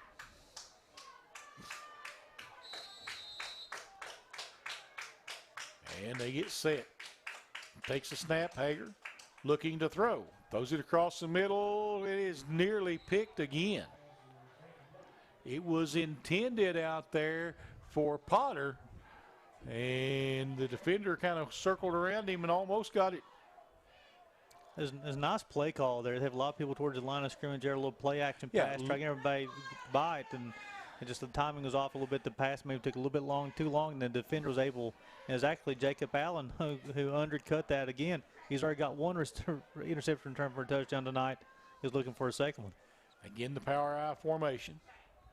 And Hager this time going to hand it off. And nothing there. They strung that one out and kept him for a loss of a yard. It'll bring up a 2nd down and 11 now. Yeah, so that was Hatfield on the carry there for Floyd Central, just nothing. You know, right now, Magoffin County's dialing it up. They're saying, hey, we're going to put a statement out here right here and, you know, try to put this ball game away. We'll see how they can do, see if Floyd Central can overcome and get the ball here, 3rd down and 12.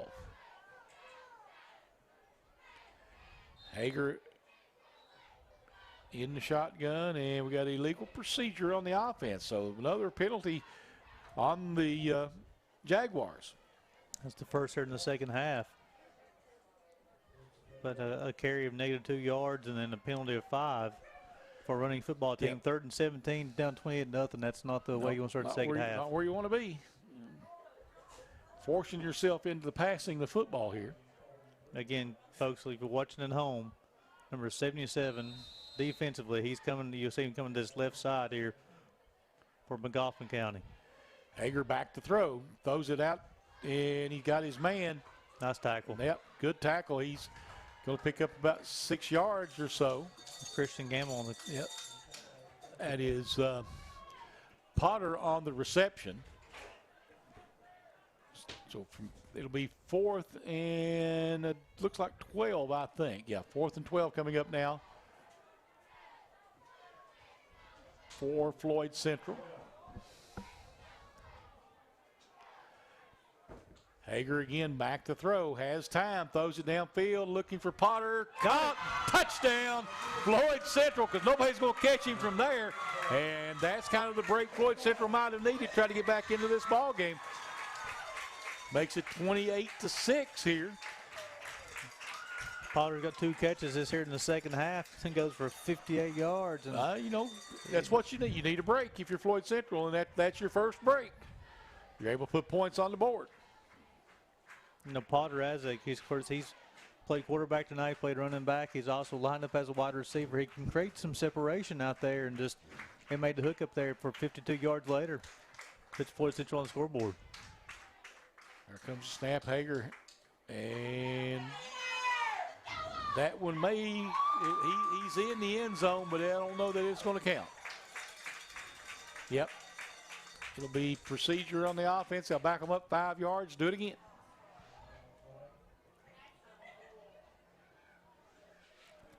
So Floyd Central, again, you know, untimely penalties. So that makes their second penalty here in the second half for 10 yards already. You know, 5 yards may not seem like much, but you only got one play to get it in zone, and that 2-point conversion is big right here. That makes it a 20-point ball game, 20-8, if they can put that in. That gives them a little bit of room. They'll look back to the sideline to Coach Hager for their play. We'll get everybody set. Caleb Hager in the shotgun. There's motion. Hager looking to throw, throws it toward the corner, and he caught it. And it is a 2-point conversion, makes it 28-8. And 10:06 to play here in the third. It's getting a little bit closer, folks. We'll be right back on the Intermountain Sports Network. We are loaded with every touchdown from every game To the end zone. every Sunday afternoon. Wide open for the touchdown. We were built for days like today.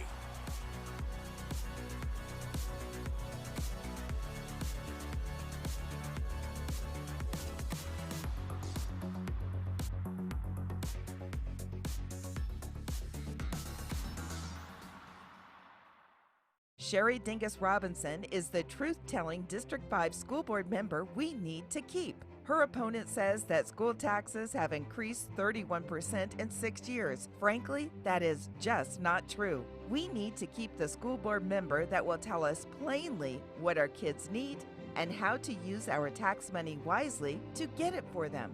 That's Sherry Dingus Robinson, for the children. Paid for by Sherry Dingus Robinson. Kick's been picked up mid by one of the upbacks, trying to work his way to the outside. He's got some room. He's out across midfield down to about the maybe 46-yard line. We'll see where they spot him at. Caleb Howard on return from Magoffin County. So Magoffin County will end up with the short field here. They'll start off at the 50 or the 47-yard line of Floyd Central. So they've cut the field in half already here on the kickoff. See what the Hornets come out where offenses, if they come out guns blazing or they try to run the football. And you know, with this offense they ran a little bit of a spread look in the first half there, and a couple of quarterback draws for Lucas Littrell. They've also thrown the football 12 times in the first half as well. You know, with Coach Gamble, you know, of course you got a senior quarterback and who racked up 212 yards of offense that first half, and they just ride him, Charlie. Yep, pistol formation, and he's going to hand it off out of the backfield. Got a flag down too, Charlie. And he's going to get out over the 45-44 if it stands. That's Patrick on the carry. Yeah, be procedure to back him up 5. Sorry, Conley on the carry. I'm a little surprised they didn't come out and try to throw the deep ball here early and try to get that back quick and take some of that momentum away from Floyd Central. But we've got a injured Zach Conley down out there, waiting on the coaches to come out to him. We'll keep it here for a moment, see how long, see if it's going to be quick or not. But 28-8, 20-point lead now for Magoffin County. Conley, a senior from Magoffin County this year. Listed as running back and linebacker. And they're getting him up. Looks like it may have just been a cramp. Yeah, he's putting weight on it. Walking off. Nice to see that. I hate to see any of these young men get hurt. And a little quick water break here for them. And of course, you know, these guys they've went through so much this year just to be able to play the game of football. You don't see any kind of injuries. Well, and the thing too, and nothing the coaches could do about it, nothing the players could do about it. Well, the players could have worked out on their own. I won't say that. But nothing the coaches could have done about it because we didn't even know we were going to have football this year. They were not allowed. They didn't get near enough adequate practice time to get these kids into shape and get them trained. So you're right now probably coming up to about what would be opening game conditioning. That's a good point. So after the penalty, will back the Hornets up to their own 48-yard line. And here comes Magoffin County back out again, 1st and 15. But the extra yardage not really as much trouble for a passing team. Littrell in the shotgun, looking to throw. Going to be a quick, thought it was going to be a quick pass out to the outside and incomplete. I think we got a false start on number 20 for Magoffin County. Illegal shift. And it's declined. Well, why would you? We don't know if you need the extra 5 yards here. It'll be 2nd down and 15. So take the loss down. Yeah. Especially in a team with the explosive capability of Magoffin County right now. If you were a running team, I would say maybe take the 5 yards because that makes it a lot harder putting them behind the chains. But with a passing team, I don't know if that 5 yards means that much difference as much as the loss of down does. But we'll see. Look for Littrell. Look for number 1, Stanford, here in the second half, too. He's one of the leading receivers for him this year. He's up on the main outside on top of the screen. And we got a timeout called, I think, by – well, no, we have officials have a question here about a shift or something. We'll see. Coach Hager was complaining to the official. They were trying to figure out something seems amiss to Hager. That much I know. And they're trying to explain it and get it together. Officials having a short discussion. Well, hopefully it's a short discussion. 8:58 to play here in the third quarter, 28-8. Magoffin County on top. Coach Hager is listening on very intently. Yes, he is. Well, he initiated the conversation with the side judge. And he's going to get an explanation that will be relayed back. Okay, going to put some time back on the clock. That's what he thought. And they'll put 9:25 back on the clock. So, okay. So the White Hat will go explain to the Magoffin County head coach. And Magoffin County come back to the line of scrimmage, trips to the right, one wide out left. Ben Laferty is the running back with Lucas Littrell. He's the defensive end. Bad snap. And it is a bad snap. He picks it up. He's going to try to run with it. Now he's going to throw it downfield. He's got a man in the general area, so pretty smart heads-up play by the senior right there, which what could have been a 20-yard loss ends up being no gain. So I tell you, as far as on the incomplete pass, you have also credit Brad Stanford, number 1. The receiver gets into a scramble drill that way. He came back to his quarterback as well, be able to create that, because for no receiver here and throws it out of bounds, get into another intentional grounding situation. Yes. Of course, I don't know in high school, to be honest. I'm not positive. Now, in college and high school, in college and pros, intentional grounding is a spot foul and 5 yards, I think. And it'll be twins right, one wide out left, split backs in the backfield. Littrell looking to throw, throwing downfield. He got his man. He's got a first down. Stanford. And the defender falls down. It's going to be 6. No, that's not Stanford. That's number 2. That's Aiden Barnett. Yep. 52 yards. And just what Floyd Central didn't need to do right there is to give up the big play. I don't know if the defender got caught on the cut, got his cleat stuck in the turf or something, but when he tried to make that pivot to make the tackle, he just kind of lost his footing.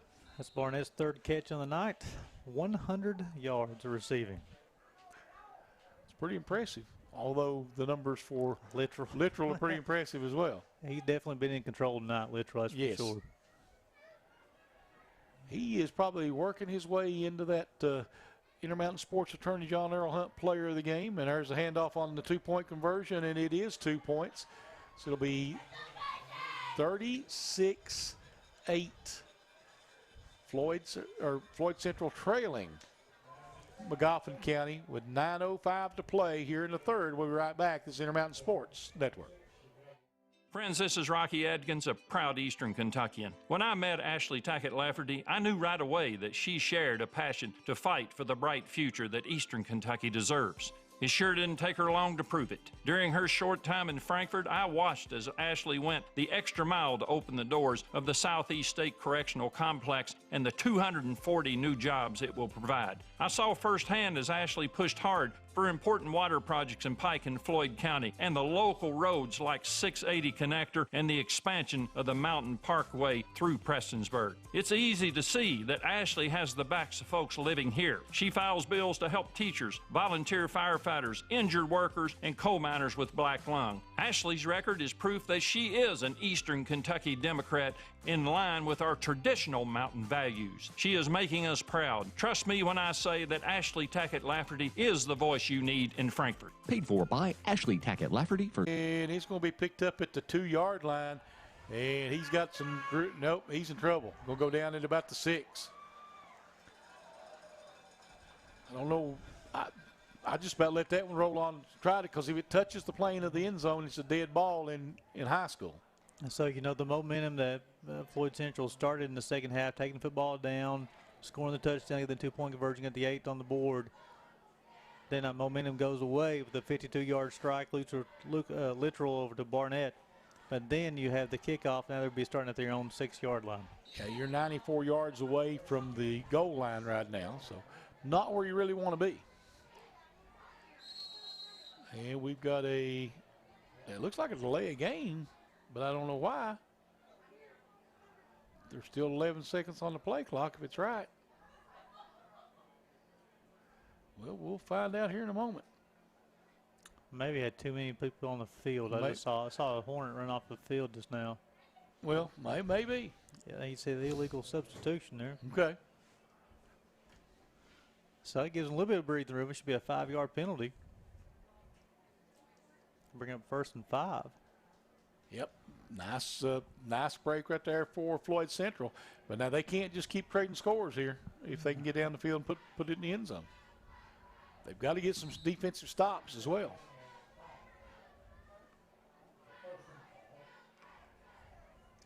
There's a snap. They're going to hand it off, and he's got some running room. Got a man. Oh, made a bad cut. Goes down at about the 35. I think if he goes to the left, he had more room. That's Hatfield on the carry. So I'll pick up a 14. I'll give the first down. So 1st and 10 now for the Hornets. 8:48 to go here. For the Jaguars. Sorry about that. You know, Hager's favorite target of the second half has been Brant Potter. Looking to go to the Potter maybe once more. Well, Potter, got some good hands, actually, and he's looking to throw it again. He throws it across the middle, and just behind him, that was that number 8, Akers? The incomplete pass. So we're up 2nd down and 10. Devin Howard in the pass breakup for the Hornets. Stops the clock with 8:30 to play here in the 3rd quarter.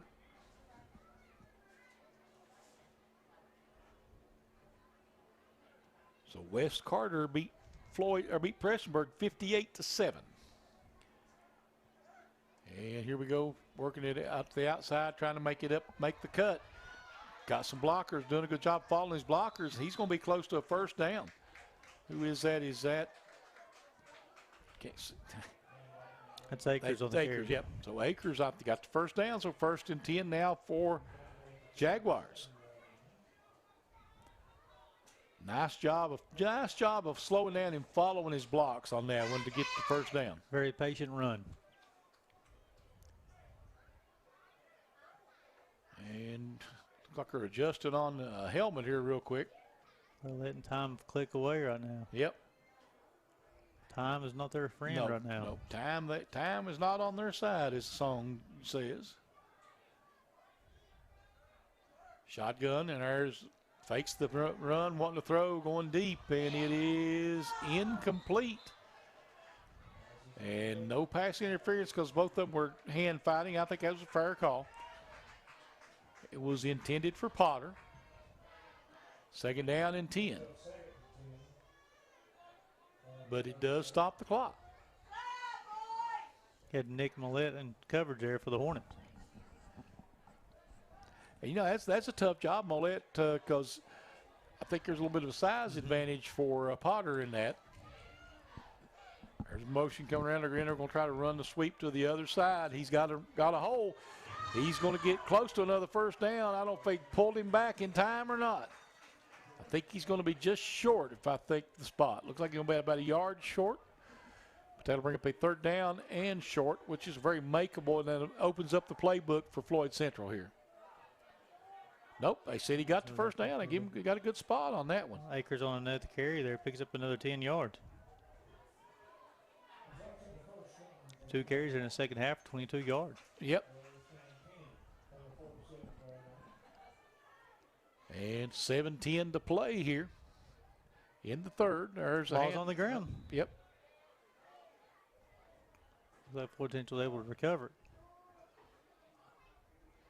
Hatfield on the carry, picking him 2 yards. Let's see what we do here. It'll be second down and 8. Potter checked back in for the Jaguars.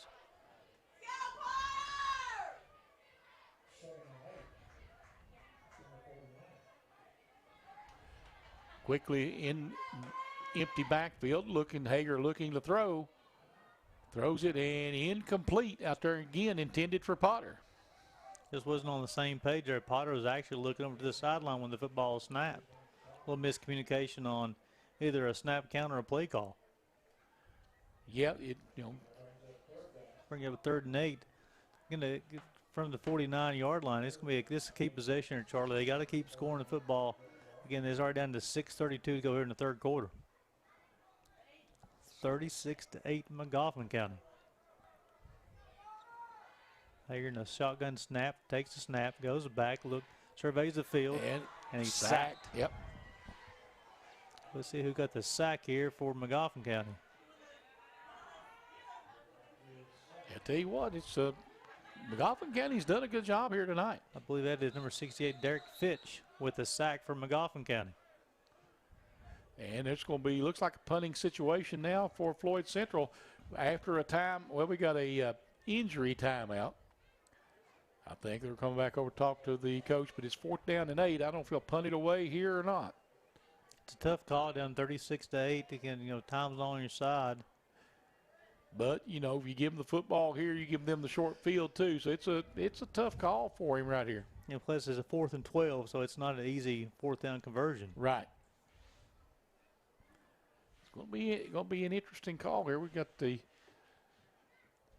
looks like he's got a wrap on his leg too. That's not a good sign.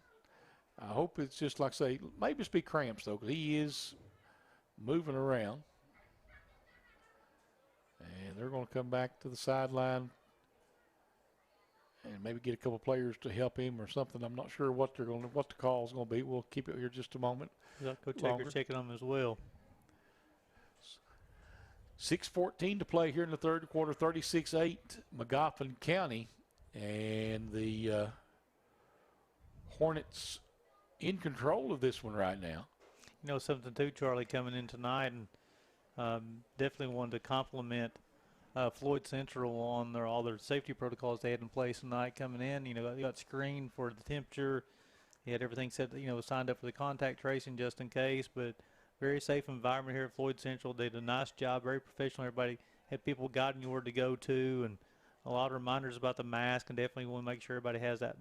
To keep these players be able to play, whether it be football or volleyball, golf, or it may be, we're able to play, we've got to keep our mask on and just to keep those outbreaks down and keep this virus under control. Gary, looks like it's going to be a few minutes. We'll go ahead and take a quick break, and we'll be right back. This is Intermountain Sports Network. When life's unfortunate events happen, we sometimes see people at their worst. That's why we make it our goal to give them our best. If you've been involved in an auto accident, have a workers' compensation, Social Security, or SSI claim, you need an attorney with proven results. You need John Earl Hunt. I'm attorney John Earl Hunt. I like baseball, football, and basketball. I believe in the U.S. Constitution, and I support the American flag. I'm a country lawyer. I'd be honored to represent you in your case. I'll treat you right. I'll do the best I can to help you. Overhead Door, a garage door company that has been with your family from the beginning, through all the ups and downs of life. From the small repairs to making your vision a reality. Overhead Door, your trusted garage door expert since 1921. Be sure you're getting the genuine, the original overhead door service. Rhonda Meade is the salt of the earth. District 4 school board member we need to keep. Her opponent says that school taxes have increased 31% in 6 years, and I'm telling you, that is just not true. We need to keep the school board member that others fondly refer to as Aunt Rhonda, and that has always done what is right for our kids and employees. That's Rhonda Meade, the salt of the earth candidate. Paid for by Rhonda Meade for school board. David L. Garrett, treasurer. Appalachian Wireless now offers Unlimited Plus with 50 gigabytes of data and no overages. And it starts at just $90 a month for the first line. Go to AppalachianWireless.com or visit a retail store for more information on Unlimited Plus. We are you. We are Appalachian Wireless. Hello, I'm Glenn Hammond, and I'm running to be your next state senator. I spent my life fighting for working families, and I want to continue that fight for you in Frankfort. We deserve better. We deserve good-paying jobs. We deserve reliable utilities at a reasonable rate. We deserve more treatment beds to help us come out of the opioid epidemic. We deserve the modern infrastructure that we've been promised to support good-paying jobs. In short, Eastern Kentucky deserves better. Elect me, and I'll fight for what we deserve. Paid for by Glenn Hammond for State Senate. The 2021 Kentuckyville Camrys will be hitting the lot soon at Mann Toyota. That means you can save big on the 2020 models right now. 0% financing for 60 months or $4,200 savings off the price. Toyota Camrys built right here in the Bluegrass. 0% financing for 60 months or $4,200 in savings. Man, what a deal! You're gonna drive away saying, man, what a deal. Mann Toyota, US 23, Prestonsburg. Here at Mikrotec Security, we strive to provide peace of mind through a safer, smarter home backed by quality, reliable customer service. We are a local company with local people that are here to serve your home and businesses with the top products in the security industry. We have monitoring services available starting as low as $19.95 a month. Call us today to discuss our bundling options. 606-478-9100. With Mikrotec, security is a family matter. I want to talk about a subject that's a little bit hard to talk about. Some of you out there may feel like you're at the lowest point in your life. It feels like it's never going to get better. You feel like the only option out there is to end your life. I promise, that's not the only option, and in fact, that's not an option at all. Taking your life doesn't end the pain, it gives the pain to other people. Keep your head up. I promise things will eventually get better. We are loaded with every touchdown from every game To the end zone. every Sunday afternoon. Wide open for the touchdown. We were built for days like today.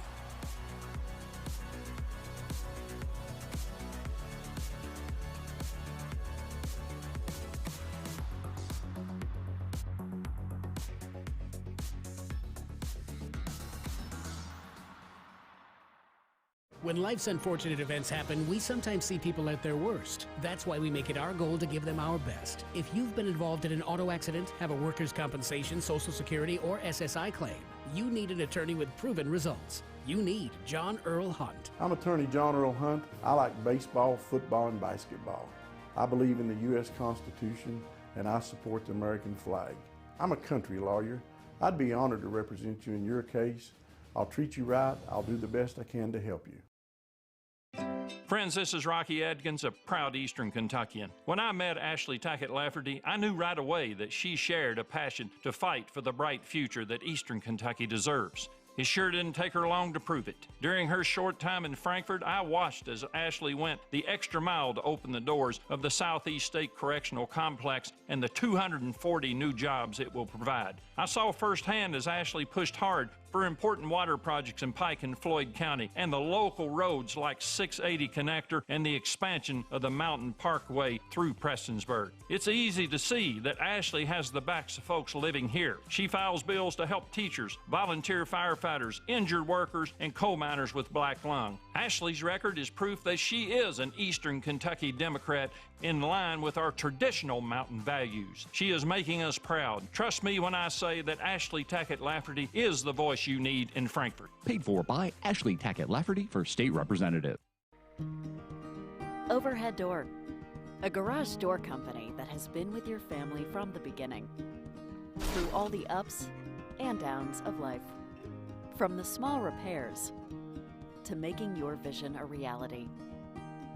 Overhead Door, your trusted garage door expert since 1921. Be sure you're getting the genuine, the original overhead door service.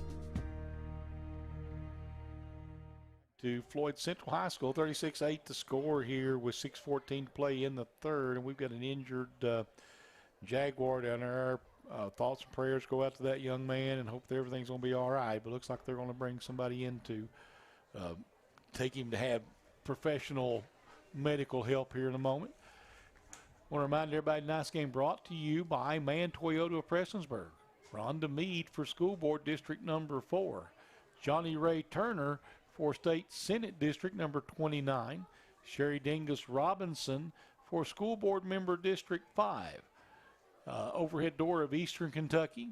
Coalfields Telephone. Mikrotec Security. Intermountain Cable. Appalachian Wireless. Ashley Tackett Laferty for State Representative 95th District, Mann Toyota of Prestonsburg, and Attorney John Earl Hunt. We appreciate those folks bringing you all the action here this week. Just got an update. Of course, we told you West Carter beats Prestonsburg 58-7. Pikeville 54-6 over Phelps in a final over there. And hopefully we'll get back to play here soon. I just got to see, we got rain coming in here in about 20 minutes. So, Eli, you can get out that cover up there and be ready here if it starts raining. My app says a light rain starting in 20 minutes. That's not too bad for us. Not great for Eli outside up there, though. Again, waiting on professional help to come out. Yeah, in these situations, it's always very cautious in these situations. And absolutely correct to be cautious, because that young man's body is more important than anything else that we're seeing here tonight. Of course, we like to keep everybody informed as much as possible of what's going on. Not going to talk about the injury, because we don't know what kind of an injury it is. Haven't heard anything from anyone yet.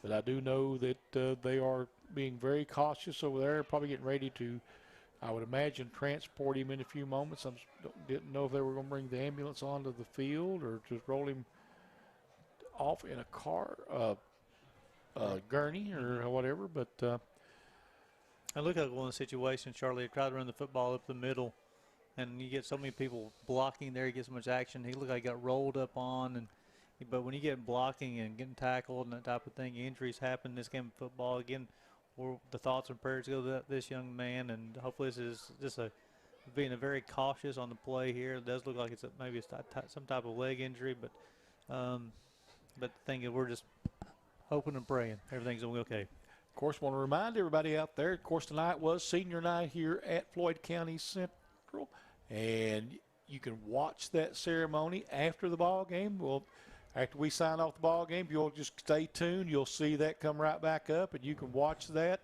and enjoy that. And that's really good, because that gives these kids some of them a chance to get home and watch it themselves maybe.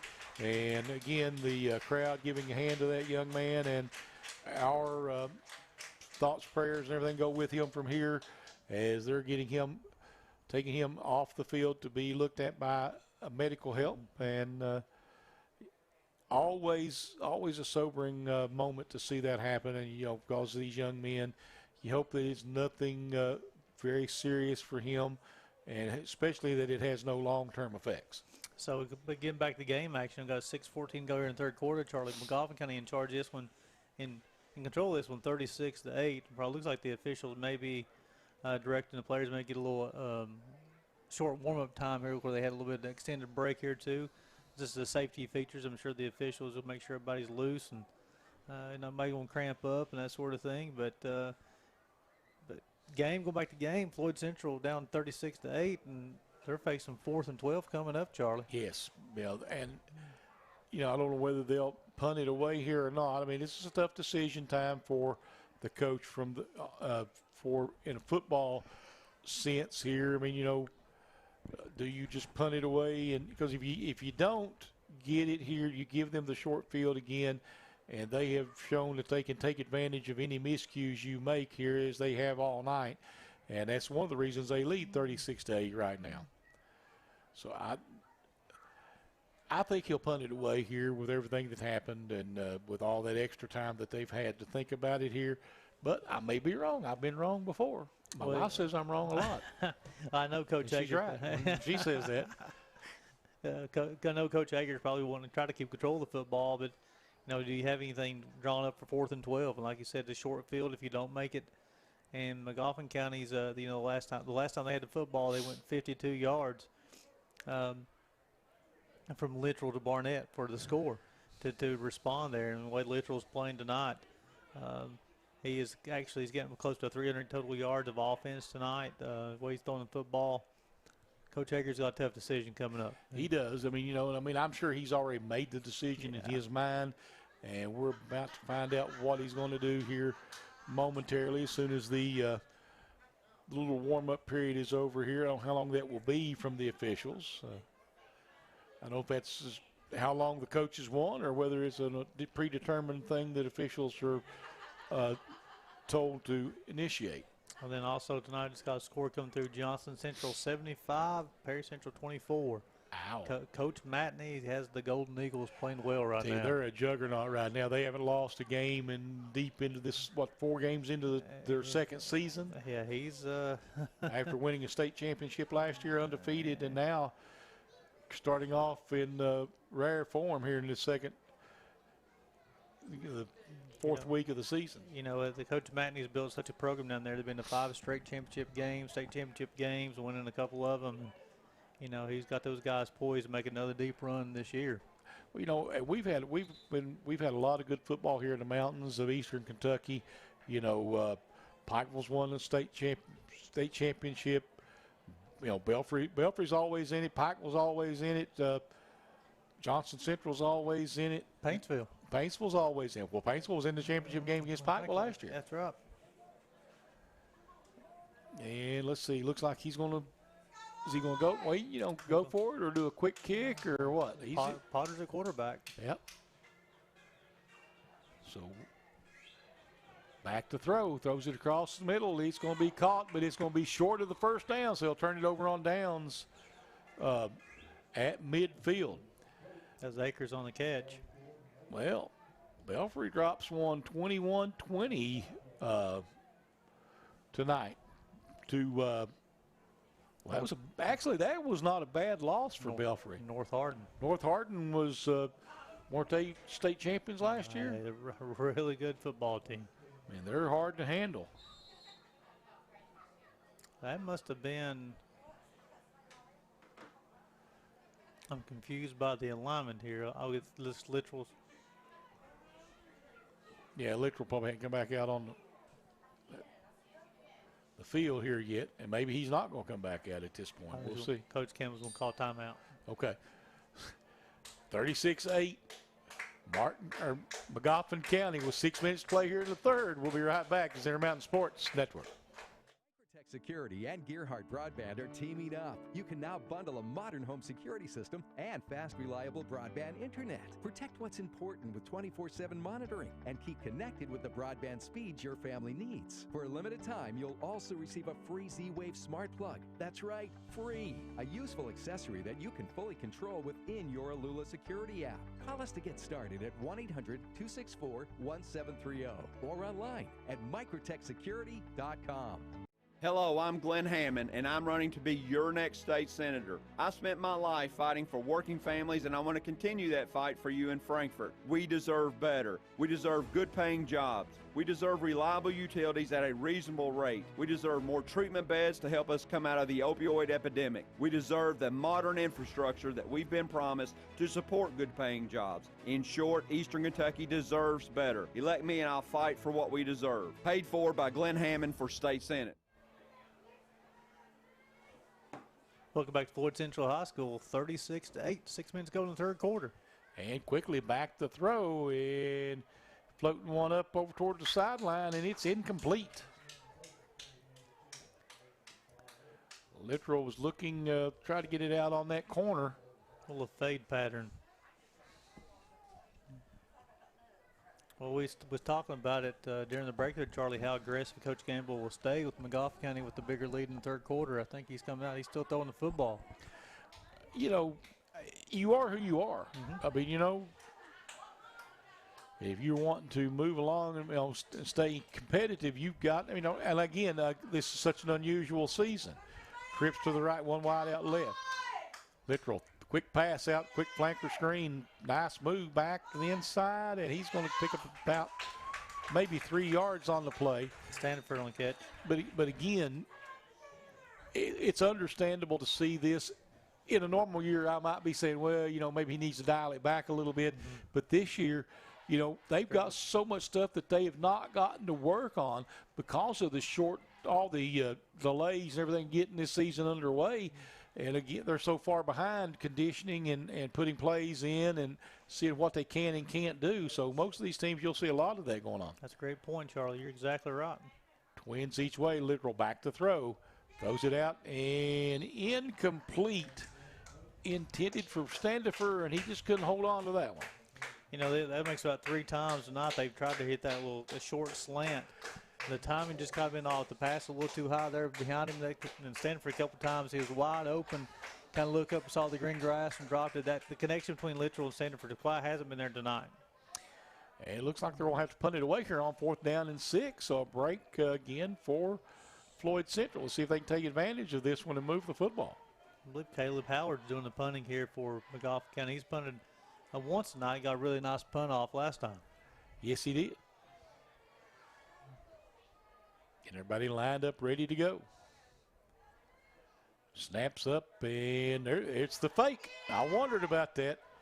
When you got a running back and he's got the first down and more, he's still on his feet, cuts back to the inside, still on his feet, dragging him down the field, 5-yard line, maybe the 6. 45 yards camper for Caleb Fake punt. That's pretty impressive. Punt. The first down in the second half for the Magoffin County Hornets comes off a 45-yard fake punt, and Caleb Howard, a lot of it was on his own. That's really not fair because they didn't have to have a first down the last time they scored on a 50-yard play, too. That's a good point, Charlie. And let's see if he's over catching his breath or what. He seems somebody kneeling down. Oh, tying a shoe, okay. Might have been literal, tying his shoe. So first and goal now from the 6-yard line now for Magoffin County. And the Hornets line up in that pistol formation. Bad snap, and he's going to pick it up and try to roll. He's going to run it himself. And, man, he got drilled. They hit hard. Yep. He pops right back up. Lost a yard on the play, I believe, back to about the 7-yard line. So it'll be second and goal from the 7. I've been really impressed with Littrell tonight. He's made a lot of things happen when nothing is there. He's hit receivers in his stride, running the football using his legs. Yeah, he's got a lot of things going for him, and one of those being 6'1" as a quarterback. A little bit of size. Hips out. Very athletic. Pistol formation again. Twins to the right, one wide out left, and hands it off. And he's got a chance, and he's going to get down to about the 4, maybe the 3-yard line. Stanford, yep. So we'll bring up a third down here. Pick up 4 yards. So we'll put him at the 3. 3rd and goal now from the 3-yard line. Do you run it here or do you throw it? I think you got 2 downs here, regardless. So. Yeah, you know, they got a lot of room on that right side there, Charlie. I know we're going to got Stanford running over there, too. Might be something like maybe try a little fade route. Maybe something they're working on for the rest of the season here, too. Of course, they got this game in control right now, and they're going to try to score. But this might be something working on for the rest of the season. Again, that pistol formation. And he's going to just, hand it right up middle, and he's going to walk into the end zone. It's going to be a false start on Magoffin County. Back them up 5, then bring the 3rd down and goal from the 8. The right guard just anticipated that snap a little bit too quick.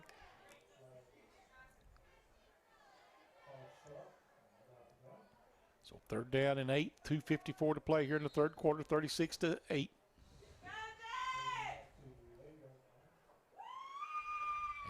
taking their time in the huddle here. Try to get this one. We got 15 seconds to get the play ready. Standing for wide to the right. And against time we're going to go under center with Littrell. Littrell takes it and looking to throw. Throwing it toward that corner. Did he catch it? He did. Touchdown. Can't see who it is. So was that? Did he turn? No, I'm still looking. Got to turn. Come on. You got to go somewhere. If you want to get on TV. They stand for, I think. Nope, it's not. It's not 1. Barnett, okay. 8 yards out. 42-8.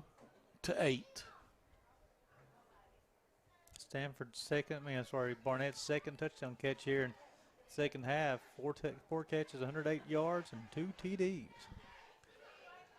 There's a little crossbuck action out of the backfield, and does he get in? He does. 2-point conversion makes it 44-8 with 2:24 to play here in the 3rd quarter.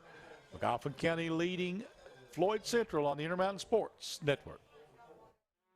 The 2021 Kentuckyville Camrys will be hitting the lot soon at Mann Toyota. That means you can save big on the 2020 models right now. 0% financing for 60 months or $4,200 savings off the price. Toyota Camrys built right here in the Bluegrass. 0% financing for 60 months or $4,200 in savings. Man, what a deal!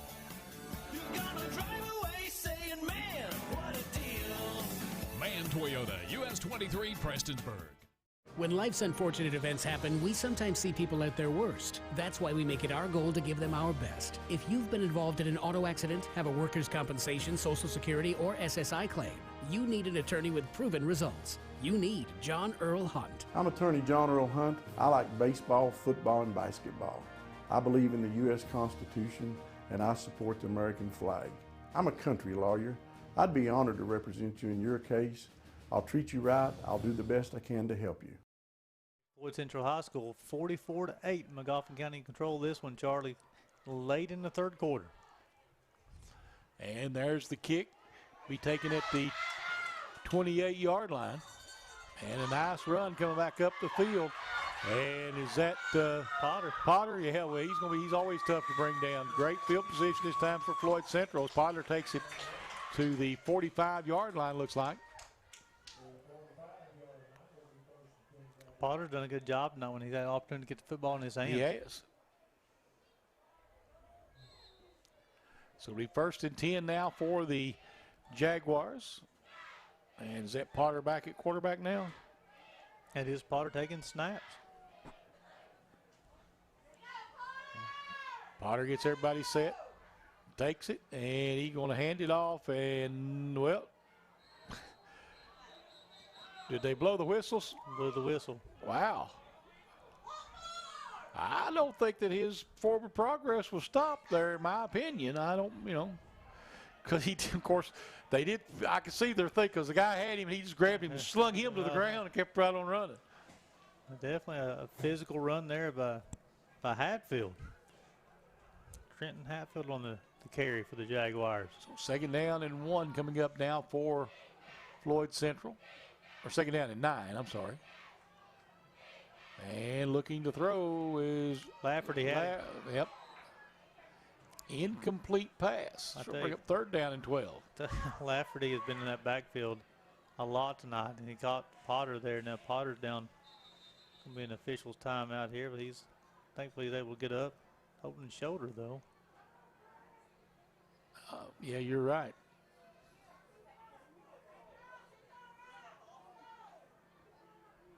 So we're going to bring Hager back in, bring Potter back out. And then at this point, there's no chance. This is going to be the last play of the half anyway, or third anyway. 44-8 here at the end of 3. Floyd Central trailing, but they've got the football when we come back on the Intermountain Sports Network.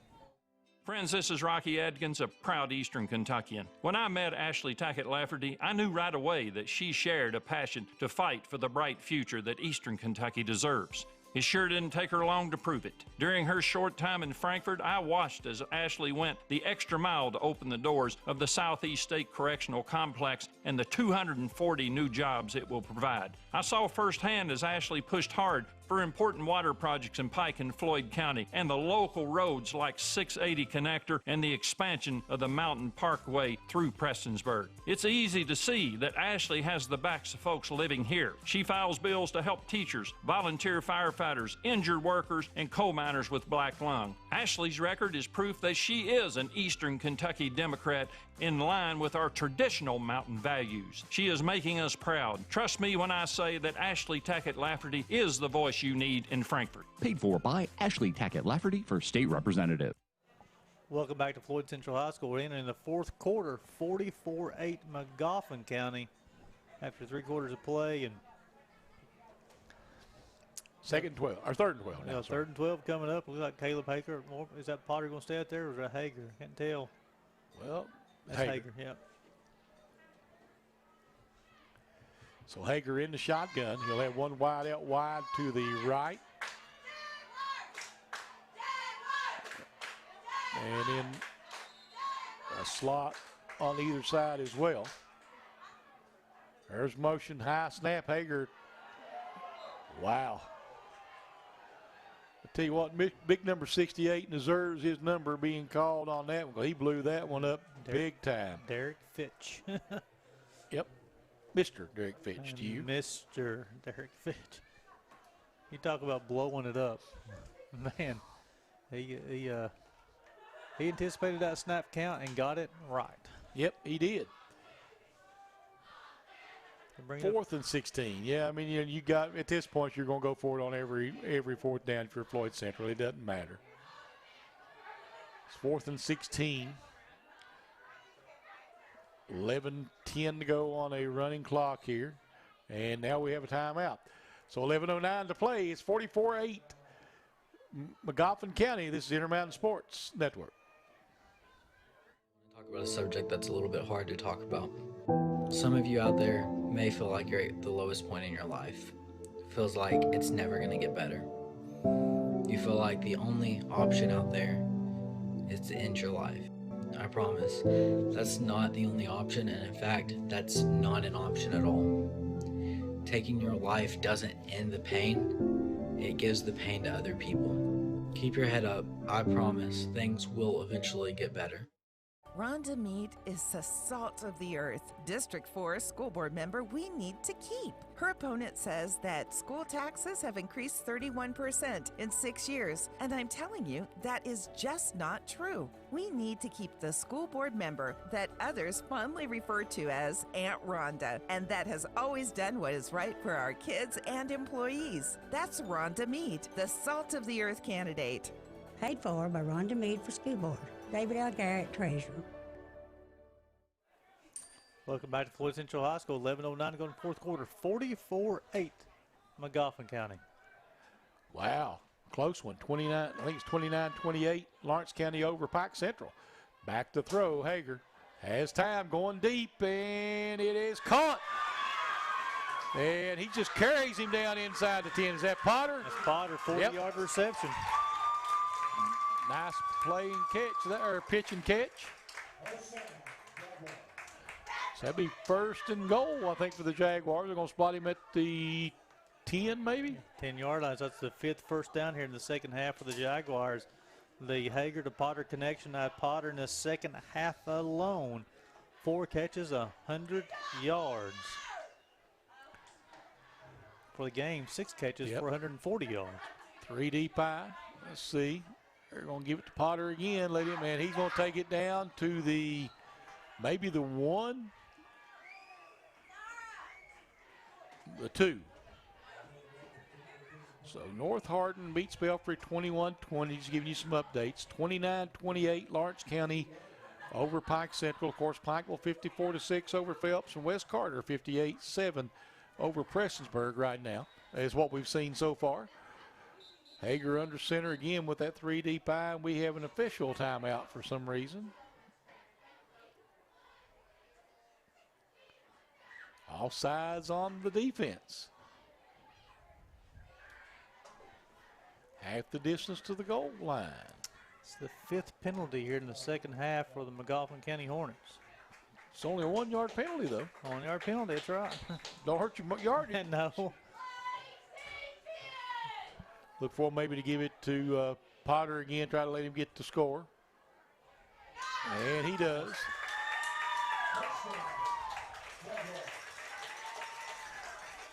(44-16) or 44-14 now. 9:42 to play. Potter's second touchdown of the night, got 1 receiving and 1 rushing now. He's had a pretty good game. He's even completed a pass for 10 yards. Yep. 2-point conversion, handed off up to the up back, and he's in for the 2-point conversion. I believe that's Trenton Hatfield on the conversion. So 44-16 now.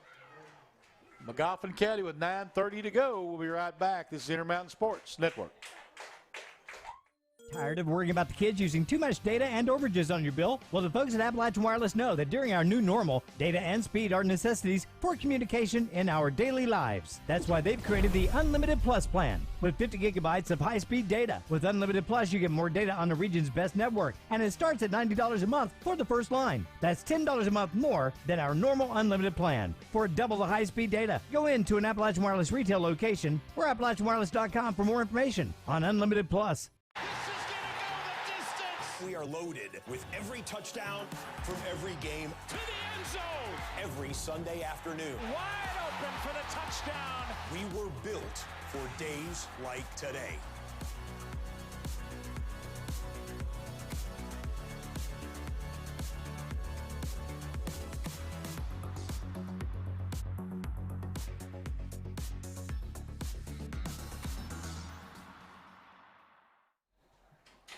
(44-16). Magoffin County Hornets over the Floyd Central Jaguars. Floyd Central kicks it off. He'll be taking it about the 35-yard line and trying to get to the outside with the return, and gets a pretty good return up to about the 45-yard line for Magoffin County. 8 minutes to play here in the ball game. Looks like this one belongs to the Hornets, although the Jaguars have been putting up a little bit of a fight here in the second half, trying to get back in it. Holding on to the football much better. First half, the turnovers were just devastating for them. With 6 turnovers in the ball game, hard to win a football game. Running clock going on now. We're down to 7:40 to play. And the Hornets lining back up as Littrell trying to get everybody set where he wants them. Got a lot of new players into the ball game here, I'm imagining. Littrell trying to get him set. We're on the other side now. We're set. Takes the snap. Will hand it off. And nothing there. That is.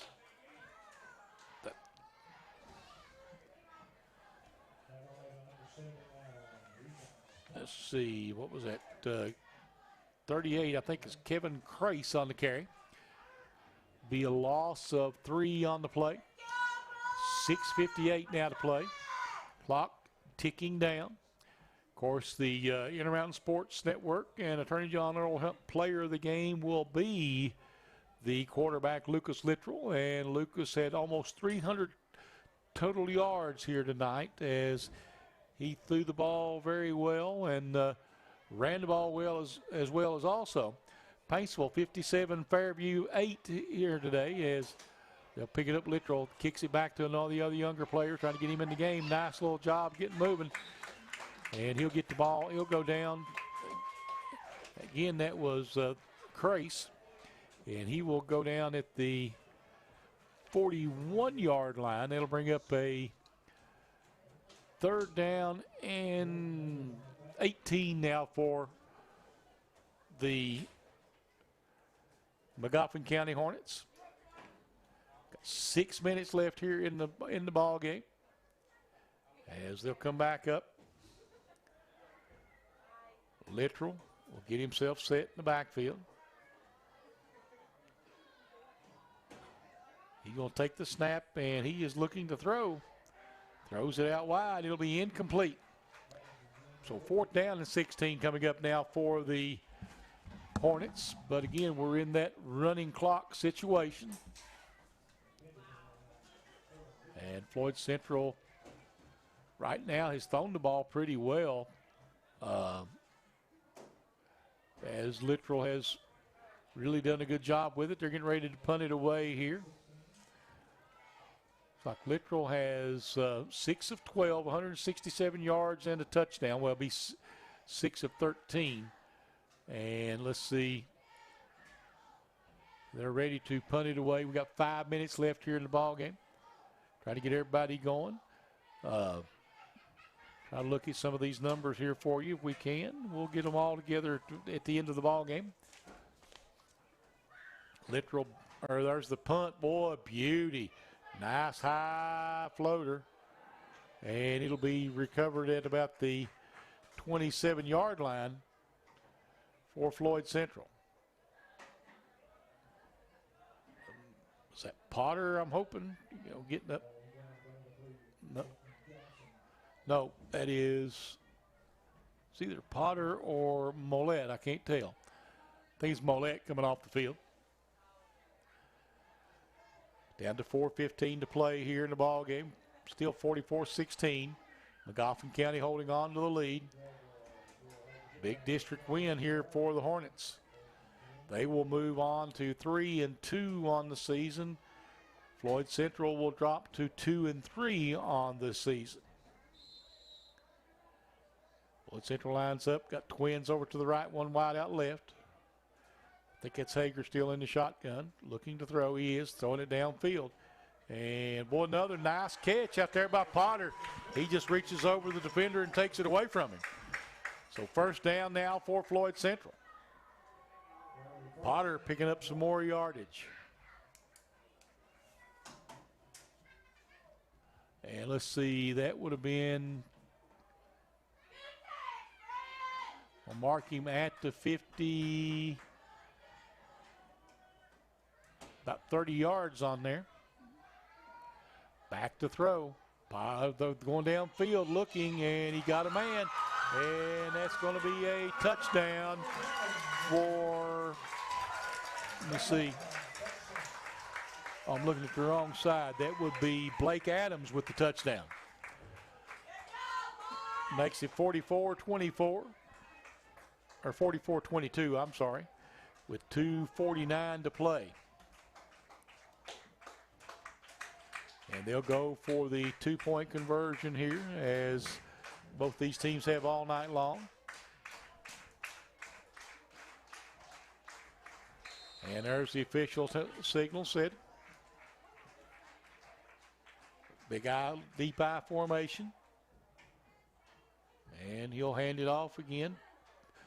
Potter takes it in for the 2-point conversion to make it 44-22 here to go in the ball game. Got 2:15 left, and we'll just stay right here with it as they're going to get this one very quickly. The clock continuing to run here between possessions, as again the Magoffin County Hornets with the big win, putting up a lot of points this season. As we talked about earlier before the ball game started, both these two teams actually have the capability of putting up points. Floyd Central again turned it over so many times today.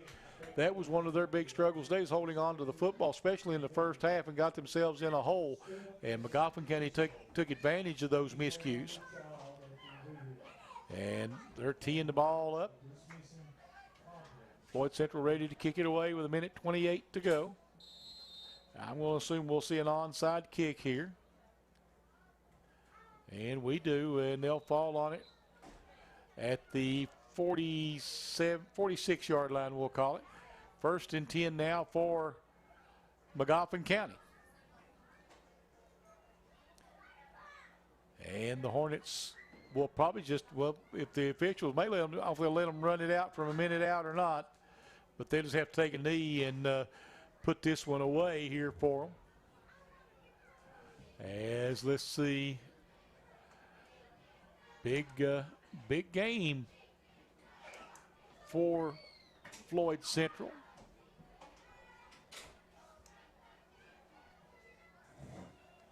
As the Hornets will come up with the big win, and the Jaguars will come out. They'll end up ending their season, as we said, or not ending their season, advancing at 2-3.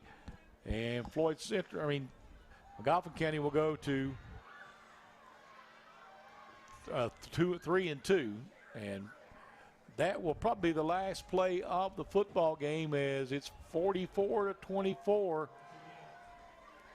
Magoffin County over Floyd Central. We'll take another break. We'll be right back to wrap this one up on the Intermountain Sports Network. Overhead Door, a garage door company that has been with your family from the beginning, through all the ups and downs of life. From the small repairs to making your vision a reality. Overhead Door, your trusted garage door expert since 1921. Be sure you're getting the genuine, the original overhead door service. Hello, I'm Glenn Hammond, and I'm running to be your next state senator. I spent my life fighting for working families, and I want to continue that fight for you in Frankfort. We deserve better. We deserve good-paying jobs. We deserve reliable utilities at a reasonable rate. We deserve more treatment beds to help us come out of the opioid epidemic. We deserve the modern infrastructure that we've been promised to support good-paying jobs. In short, Eastern Kentucky deserves better. Elect me and I'll fight for what we deserve. Paid for by Glenn Hammond for State Senate. When life's unfortunate events happen, we sometimes see people at their worst. That's why we make it our goal to give them our best. If you've been involved in an auto accident, have a workers' compensation, Social Security, or SSI claim, you need an attorney with proven results. You need John Earl Hunt. I'm attorney John Earl Hunt. I like baseball, football, and basketball. I believe in the U.S. Constitution, and I support the American flag. I'm a country lawyer. I'd be honored to represent you in your case. I'll treat you right. I'll do the best I can to help you. I want to talk about a subject that's a little bit hard to talk about. Some of you out there may feel like you're at the lowest point in your life. It feels like it's never going to get better. You feel like the only option out there is to end your life. I promise, that's not the only option, and in fact, that's not an option at all. Taking your life doesn't end the pain, it gives the pain to other people. Keep your head up. I promise things will eventually get better. Tired of worrying about the kids using too much data and overages on your bill? Well, the folks at Appalachian Wireless know that during our new normal, data and speed are necessities for communication in our daily lives. That's why they've created the Unlimited Plus plan with 50 gigabytes of high-speed data. With Unlimited Plus, you get more data on the region's best network, and it starts at $90 a month for the first line. That's $10 a month more than our normal unlimited plan. For double the high-speed data, go into an Appalachian Wireless retail location or AppalachianWireless.com for more information on Unlimited Plus. 422 as Magoffin County defeats Floyd Central. And Gary, give me some numbers. I tell you, Magoffin County offensively and defensively tonight looked very good. Talked to a couple of the coaches. I had an opportunity to present the John Earl Player of the game, and they talked about how they really focused in on tonight. A district game in District 8 in Class 3A. But for Magoffin County, Lucas Littrell, the John Earl Hunt Intermountain Sports Network Player of the Game, 9 of 18 passing, 240 yards, 3 touchdowns passing. He added 45 yards on the ground and another TD. So 4 total touchdowns tonight for Lucas Littrell. Heck of a game for him. The Hornets had 360 yards of total offense tonight. They had 240 yards passing, 120 yards rushing. Nice balance for them. We talked about it in the pregame show. They like to throw the football more than they like to run the football. It's a 2-to-1 ratio there for them through the air and then on the ground. And then for Floyd Central, The first half they had 6 first downs, they had 6 turnovers, and that led to a 28-0 halftime deficit for them. The start of the game tonight offensively for them was Brant Potter. He had 7 catches, 170 yards, had a touchdown receiving. They also had 2 rushes for 10 yards and also had a touchdown rushing as well, too. So you start thinking about that young man had 180 yards total offense and 2 touchdowns tonight. The thing with Floyd Central is they have a nice offense. They just can't turn the football over. Right. So when you turn it over 6 times in one half, it's hard. But, Magoffin County can come out ready to play, and they broke that 2-game losing streak and run their record to 3-2. And so Coach Hager now will regroup his players and try to end their 3-game losing streak. Just move on. That's what you got to do. It's next week's a whole new season. So that'll wrap it up for us here from Floyd Central. For Alex back at the station, for Eli on camera, for my partner Gary Justice, this is Charlie Pinson. We'll see you next week on the Intermountain Sports Network.